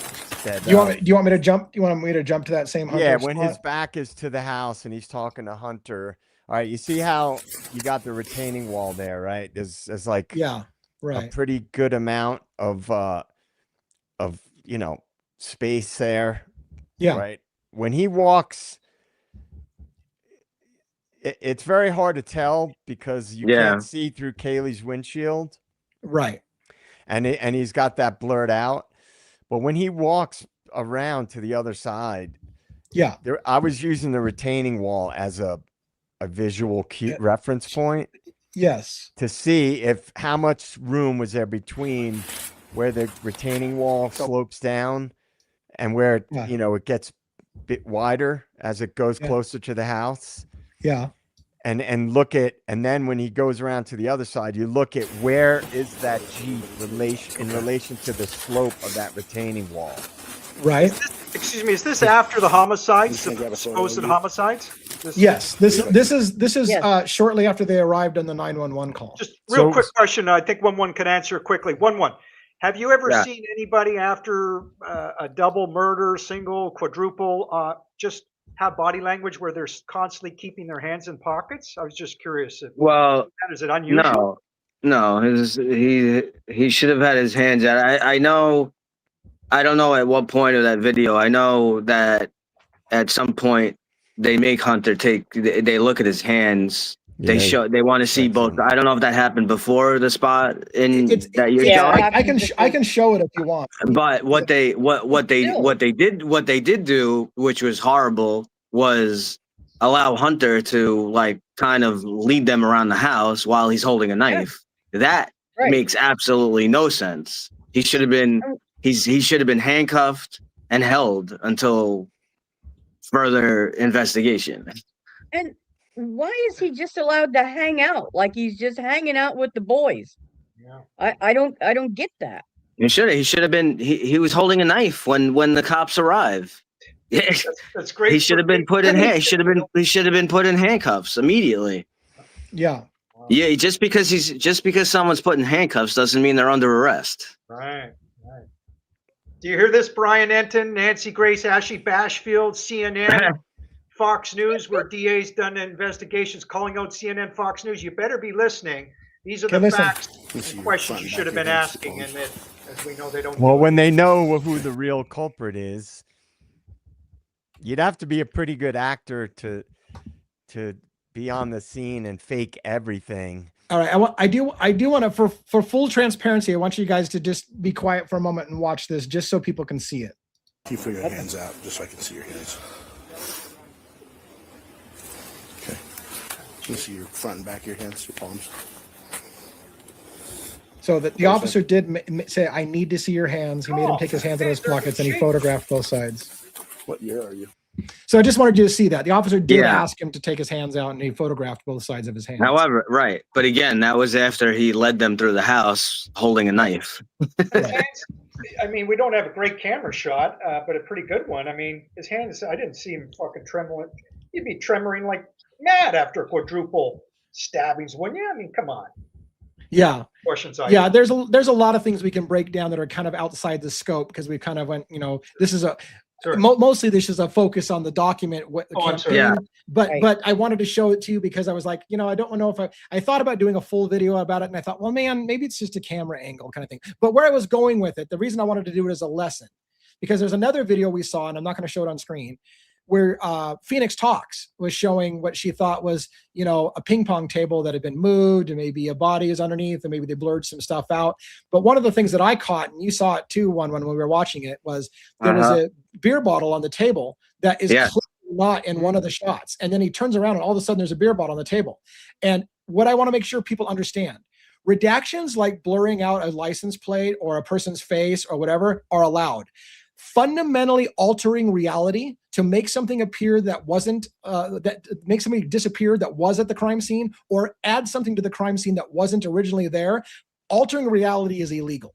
They're not allowed to add or remove elements, to hide in an element entirely. There needs to be some kind of indication that what they're doing is redacting something, so that there's something hiding, so that you can go with the public records request and say, I want you to unseal that and tell me why you're hiding it, because I can see you're hiding. But if they used AI tools to remove objects from a scene to make it look like the scene fundamentally had a different reality, that would be illegal. Did you look that up, DA? Did you Yes. read about that somewhere? I did, yeah. My guess about the beer bottle is when we watch that video, the only explanation, non-nefarious explanation I can come up with is it was on the floor, even though the cops shouldn't have done it. He Picked it up and put it on the, that's Yeah. out of habit. It shouldn't have been touched. I agree. Should have been left. 100%. But if he does, then they've he done a lot needs to of explain it. things, Right. Right. That Phoenix has an active imagination, but I'm sorry saying that somewhat sarcastically, but she's got a great imagination. Maybe she has reason to think that a body, she's saying, is underneath the ping pong table now. I'd like to, Well, maybe I need to see Well, that. Yeah. Well, what she says to be clear about her to explain further, because I saw the video a few times and I went over it with Lee and Robin as well. Robin's seen it. She doesn't specifically say, it's definitively a body under the table. No. What she says is that there is a heavy redaction underneath the ping pong table, and you can see that. Now, it's either a body or it's a large pool of blood. Now, what is the big deal about that it's a large pool of blood? Well, where that ping pong table is, I suggest you go and watch that part of the video or whatever that she has, is that is literally maybe 5 feet outside of Dylan's bedroom, that part. Right. And the other thing that's also very alarming, like what Lee was just talking about altering a crime scene and moving stuff and whatever, Phoenix also shows earlier, there are people and from the media and whoever taking pictures through the window, and you can see where the ping pong table, where it is through the window. The ping pong table is moved. It's moved to cover whatever's on the floor there, whether it's blood or whether it's a body. It was moved. The table should not have been moved. And there also is an AED bag that's on the floor right there as well. But if it is just a pool of blood and not a body, that still would contradict their whole story that these people were killed in the bedroom. You wouldn't have such a large pool of blood right there. So let me ask you some for the audience to take advantage of your law enforcement history. And I don't know, how much time you spent in what parts of law enforcement. So maybe I don't know, your history enough to ask. But one of the questions I want to ask you is about securing a crime scene, right? So one of the things that I understand is, right, initially, of course, before anything gets moved, photographs should be taken so that everything is documented about where things were, right? But once the photograph evidence has been taken and it's been documented where everything was, at what point can they start moving things? At what point, are they allowed to move stuff around because it's been photographed and it's all documented and we've got it now, so now it can be disturbed and we can move things to see, is there something under this blanket? Because again, at some point you have to start searching for evidence, you have to move things. So you have to take and preserve the crime scene, but then you can start disturbing it, right? Well, the detective should be whoever's in charge of the case should be making that decision. The initial officers on scene, it's actually in a scene like this, again, once they establish there's, the house is clear, there's no more life-saving things that can be done. It's a full crime scene. You got other people outside, should be separating witnesses. You get someone that should be getting license plates and all that stuff around the area. What should be done, the initial officer or initial officers, the first two or three or four on scene, they should be taking pictures of everything.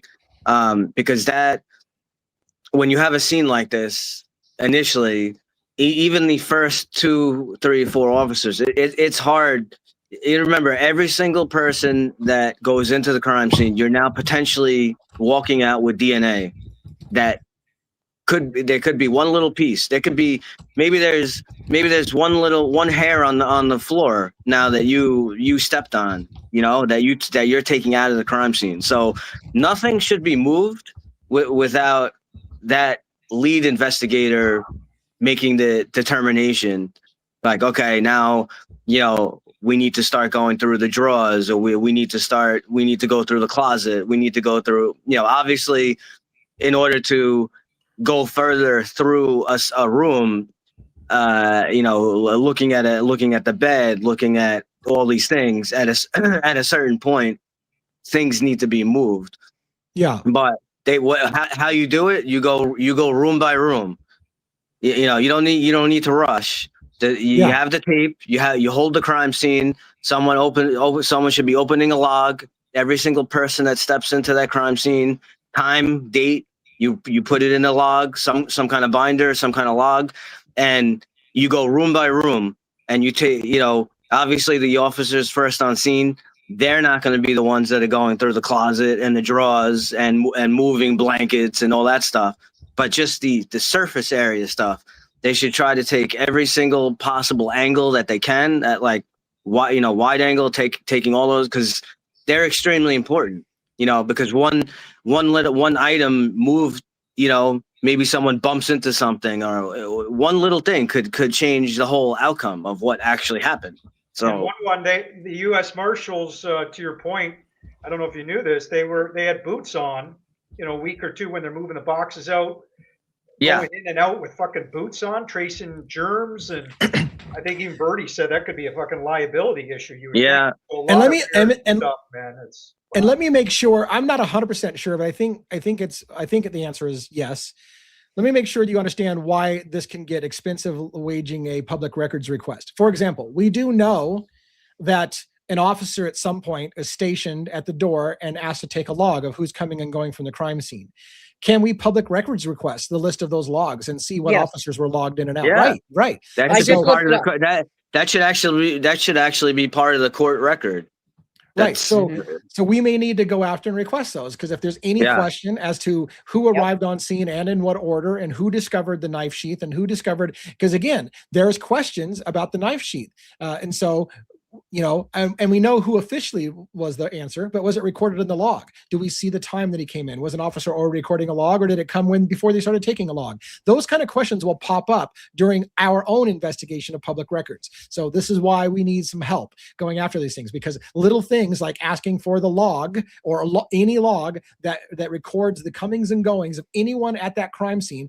That's why one of the things that's high on my list. I want to ask, please give me all logs that were kept when securing the scene and what people entered and exited the crime scene and what times they entered and exited. I want to see that, just so we can start laying down, well, officer so-and-so was here for that 15 minutes, or he was here for 4 hours, or he left and came back.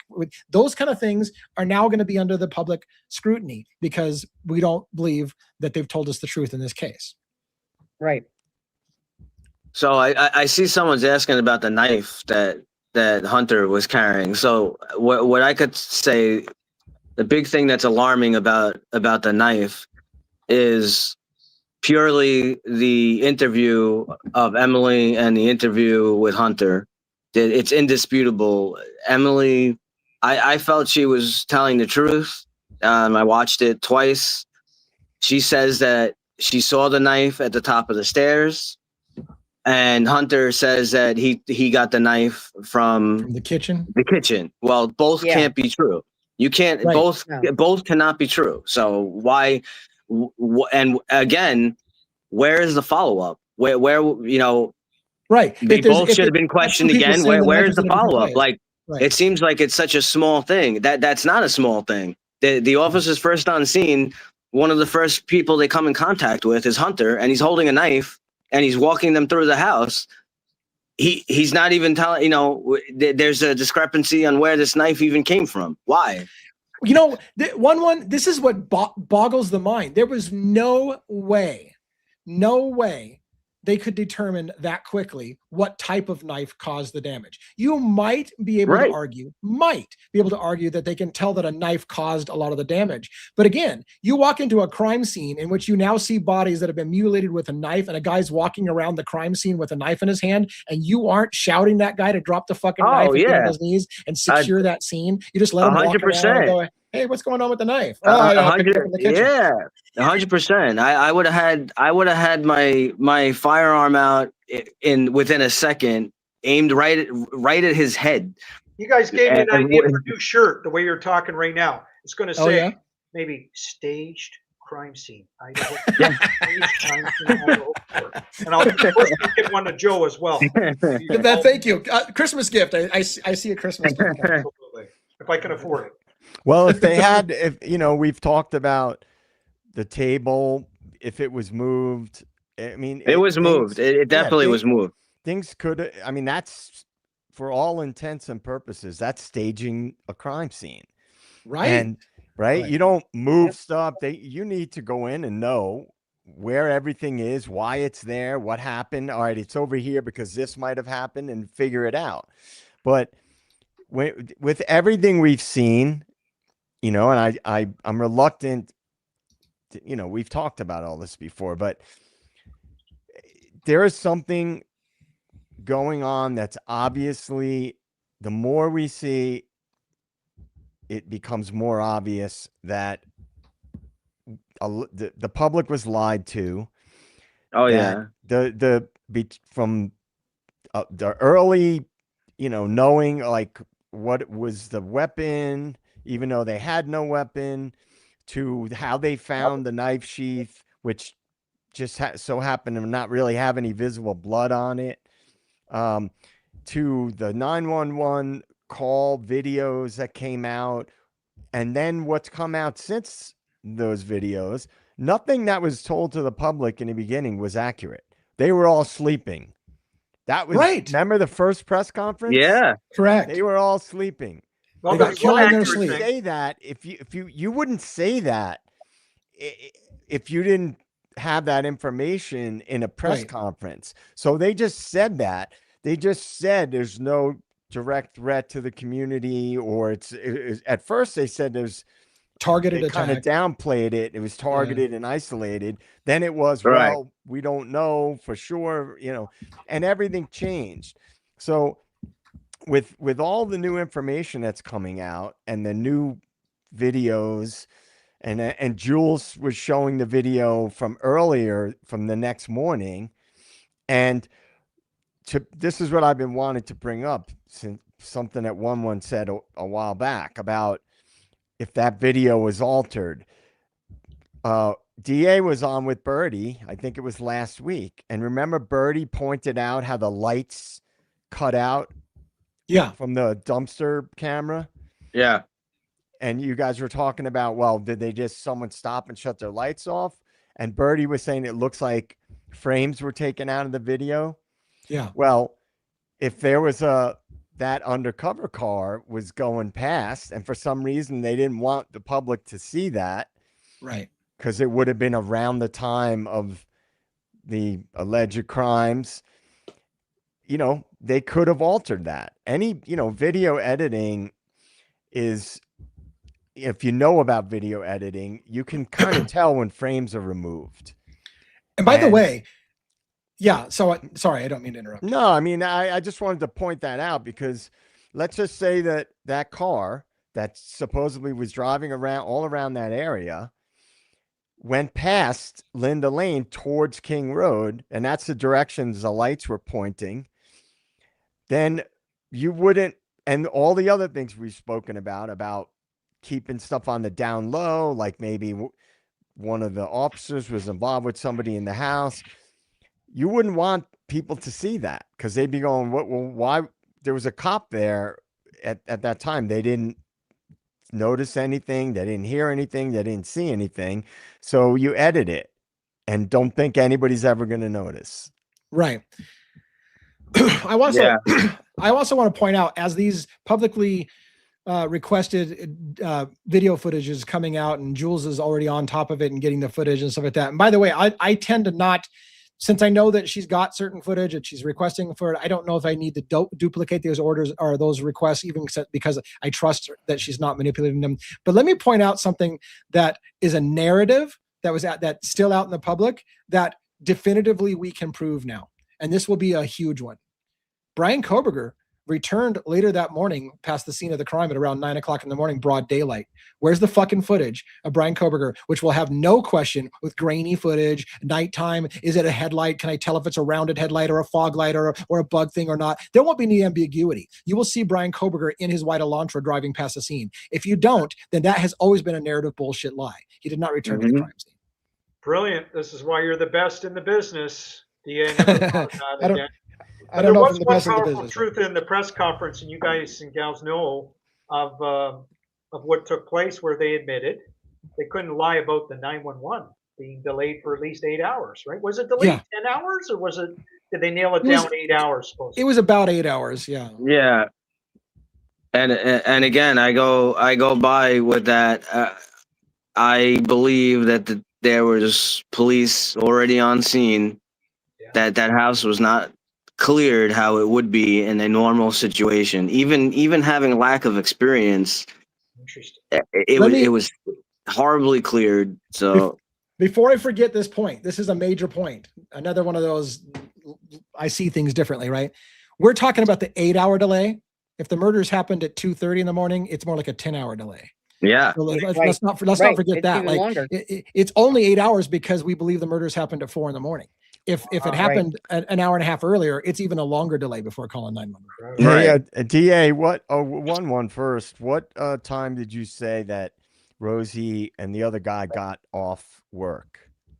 So I believe it's 3:52 and change, which again, and there goes the that 7 minutes and 26 seconds that's missing. It's Because exactly I would like, they signed out exactly at 3:52 and change, and the exact 7 minutes and 26 seconds would bring them to 0400, which is highly suspicious, right? Because we keep seeing this 7 minutes and 26 seconds pop up all over the place. So, because So I wonder if that aligns with the time that Birdie's video shows those lights cut out. Because that would be interesting if they happen Yeah. to be getting off at that time, and then it show, you know, you have that video where the lights look like they cut out or are cut out of the frame. If that aligns with that time, that could be the reason, because they're not on duty, and now Well, they're going to that house. That's a question I Right. wanted to ask for one as a law enforcement. And I realize maybe not all departments act the same, but when an officer's shift is ending, yeah, if it ends at 4, don't you go back to the precinct ahead of time and check out from the Yes. precinct at 4? Or, of course, you gotta, you're not yeah. driving until 4 o'clock and then you go, okay, now I'm No, going to head to the no. precinct. You got to sign out. You know, there's might be some paperwork and whatnot. You got to file and Right. some stuff. Yeah. Interesting.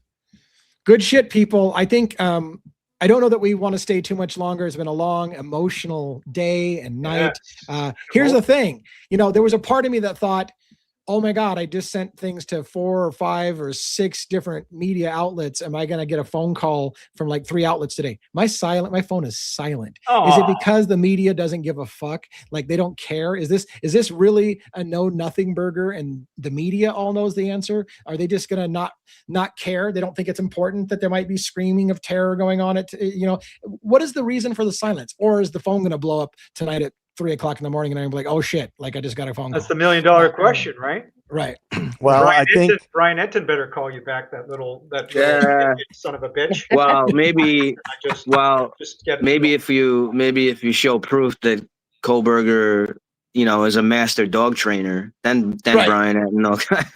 Right. I right. mean, Yeah. they've gotten a lot of mileage out of that official narrative. So I Yeah. would be surprised if they wanted to revisit that, unless they think they can get mileage out of talking about this other stuff.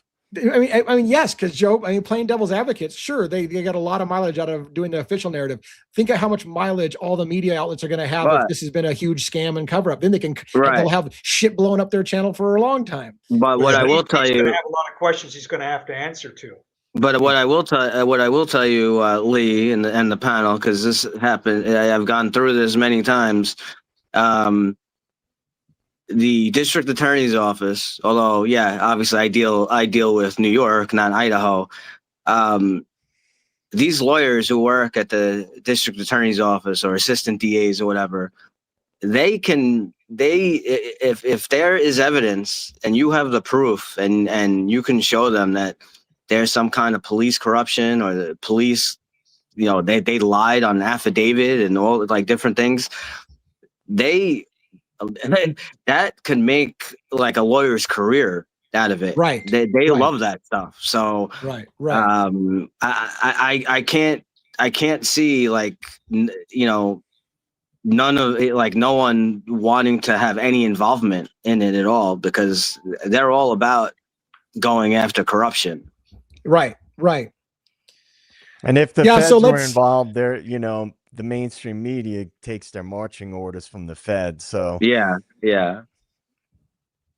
By the way, I'm going live tomorrow. If I may just pump up my channel, Estes Crime Mace. Thank you so much. Join me, would you all, if you can, live 5 p.m. Eastern. I told my audience out there, love to have all of you and the panel if you're not doing anything. But I know you guys and gals are busy, so if you can't make it, I don't hold it against you.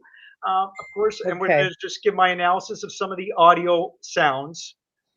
Probably give credit to DA a lot on his video, even though we can agree to disagree at certain points. But it was an amazing Yeah, video. that's And I'll just that's give what my makes a analysis. better community. If we all said the same thing, we wouldn't be a better. This our differences and being respectful about our differences is what makes us stronger. Go ahead, Robin. I have a question from Fiji 411. She wanted to know, is it unusual to not have more officers, like a lot more, called to the scene immediately? Because the killer could be on the loose. Do you think there were enough police at the scene that morning? That's what she wants to know. Well, It's hard for I you to think tell, they, really. yeah, I mean, I think they already, I mean, maybe not all of them, obviously, but I think a large portion of them already knew what went on, already knew what happened. Now, Okay. I did watch closely. I know Lee did as well. And my personal, view, of seeing the officers first on scene that appeared to go into the bedrooms and discover the bodies or see the bodies or whatnot. To me, it did feel like a natural reaction. It did. The listening to some of the words they were saying and their breathing and that is something that is kind of like a normal reaction. If I walked into a room and I see three bodies mutilated on the bed, I'm gonna be like, oh, oh shit, it's just it's a natural thing. Now, can people be hired actors and all that stuff?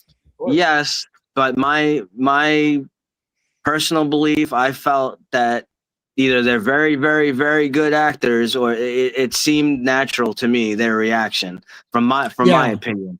Yeah, However, I heard a lot of distinction. Yeah. However, those are the officers who went on scene from the 911 call. I still believe that there were other. I again, I believe there's a few creators out there. Pav did it. A few people did it with, using looking at the headlights and whatnot from the 1112 camera there. It's pretty much not. Again, I use pretty much, right. Not.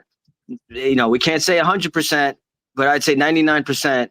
We have kind of proof that at least Rosenthal, he was at that house. He went to 1112 sometime a little after 3, and he was there for probably about a half hour or so.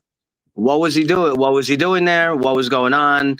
We hear all these screams. We have all this stuff going on. So there were police that knew what went on, something of what went on there. I do believe that, and that would go along. Why is there such a delay in the 911 call? Why, how could they possibly wait that long? I don't believe that Dylan and Bethany were at the house all night. For those of you who don't know, some of you know, are aware, the smell of a dead body is very, very, very, very potent. It has a very, very particular smell. There's no way you would be able to stay in a house like that all night with 4 dead bodies, with all the blood all over the place. It would have reeked. And on top of that, it was the middle of November. It was freezing outside, right? There's some snow on the ground. It was cold, right? The front door, one of the doors was left open. Someone saw the door open. They weren't there. They were not there all night. But what do you think? Why one real quick? Why do you think they would put the narrative and have to place them in the house? What would be the point of that?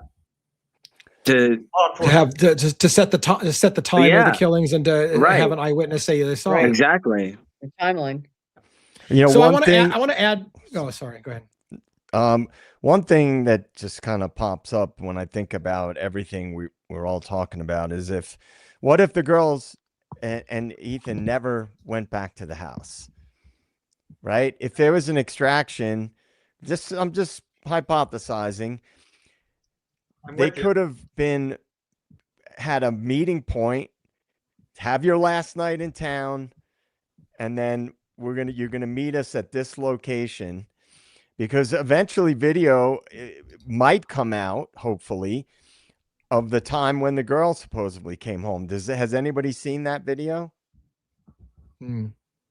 Right? Why wouldn't we have video of see the video of the girls arriving at the house? That would Right. be a pretty big thing to present to the public from the Well, mainstream right. I media. mean, right. Because Yeah. I mean, yeah, you just made me think about it, Joe. We've got continual footage on that intersection. In order to make sure you guys understand, Joe and I were there.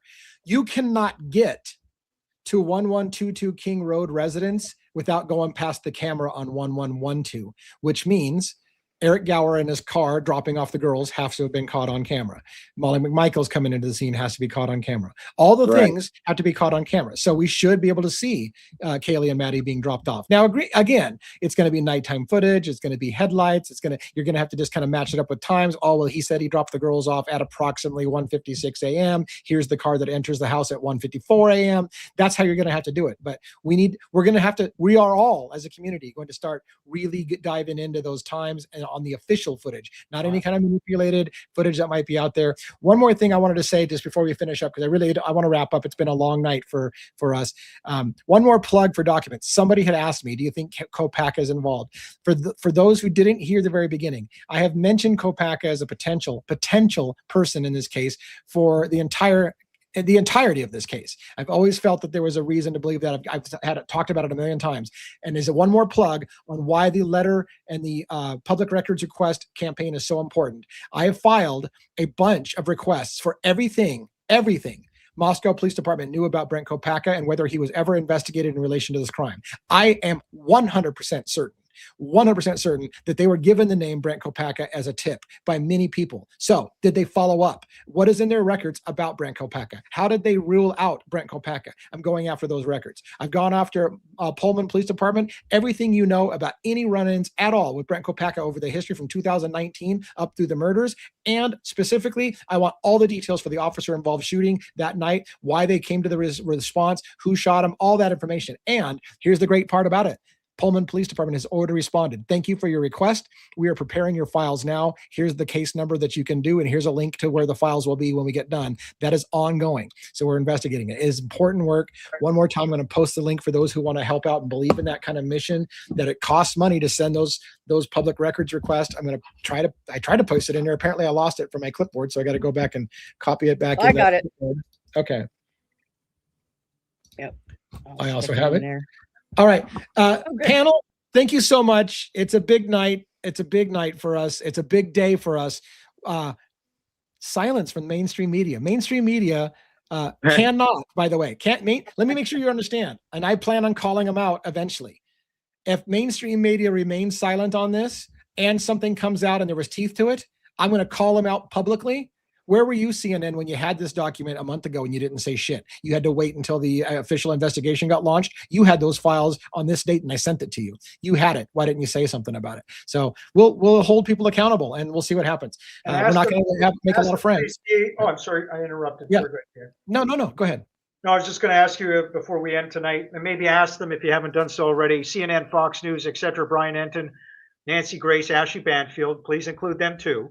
And ask them, why haven't you got leaked crime scene raw footage, authenticated photos, and or autopsy photos? What the hell are you guys doing? If a real crime took place, we should have seen those. They keep saying, as you know, in almost every high-profile case, you're going to get raw crime scene photos and or autopsy photos, but not in the Idaho 4. I wonder why. And I'm sure 1-1 is wondering too, why? And Joe and Robin and Dee, at least I hope so. All right, panelists, thank you so much for being part of the show. Let's go fight some crime. Let's fight for truth and justice and transparency in our court systems.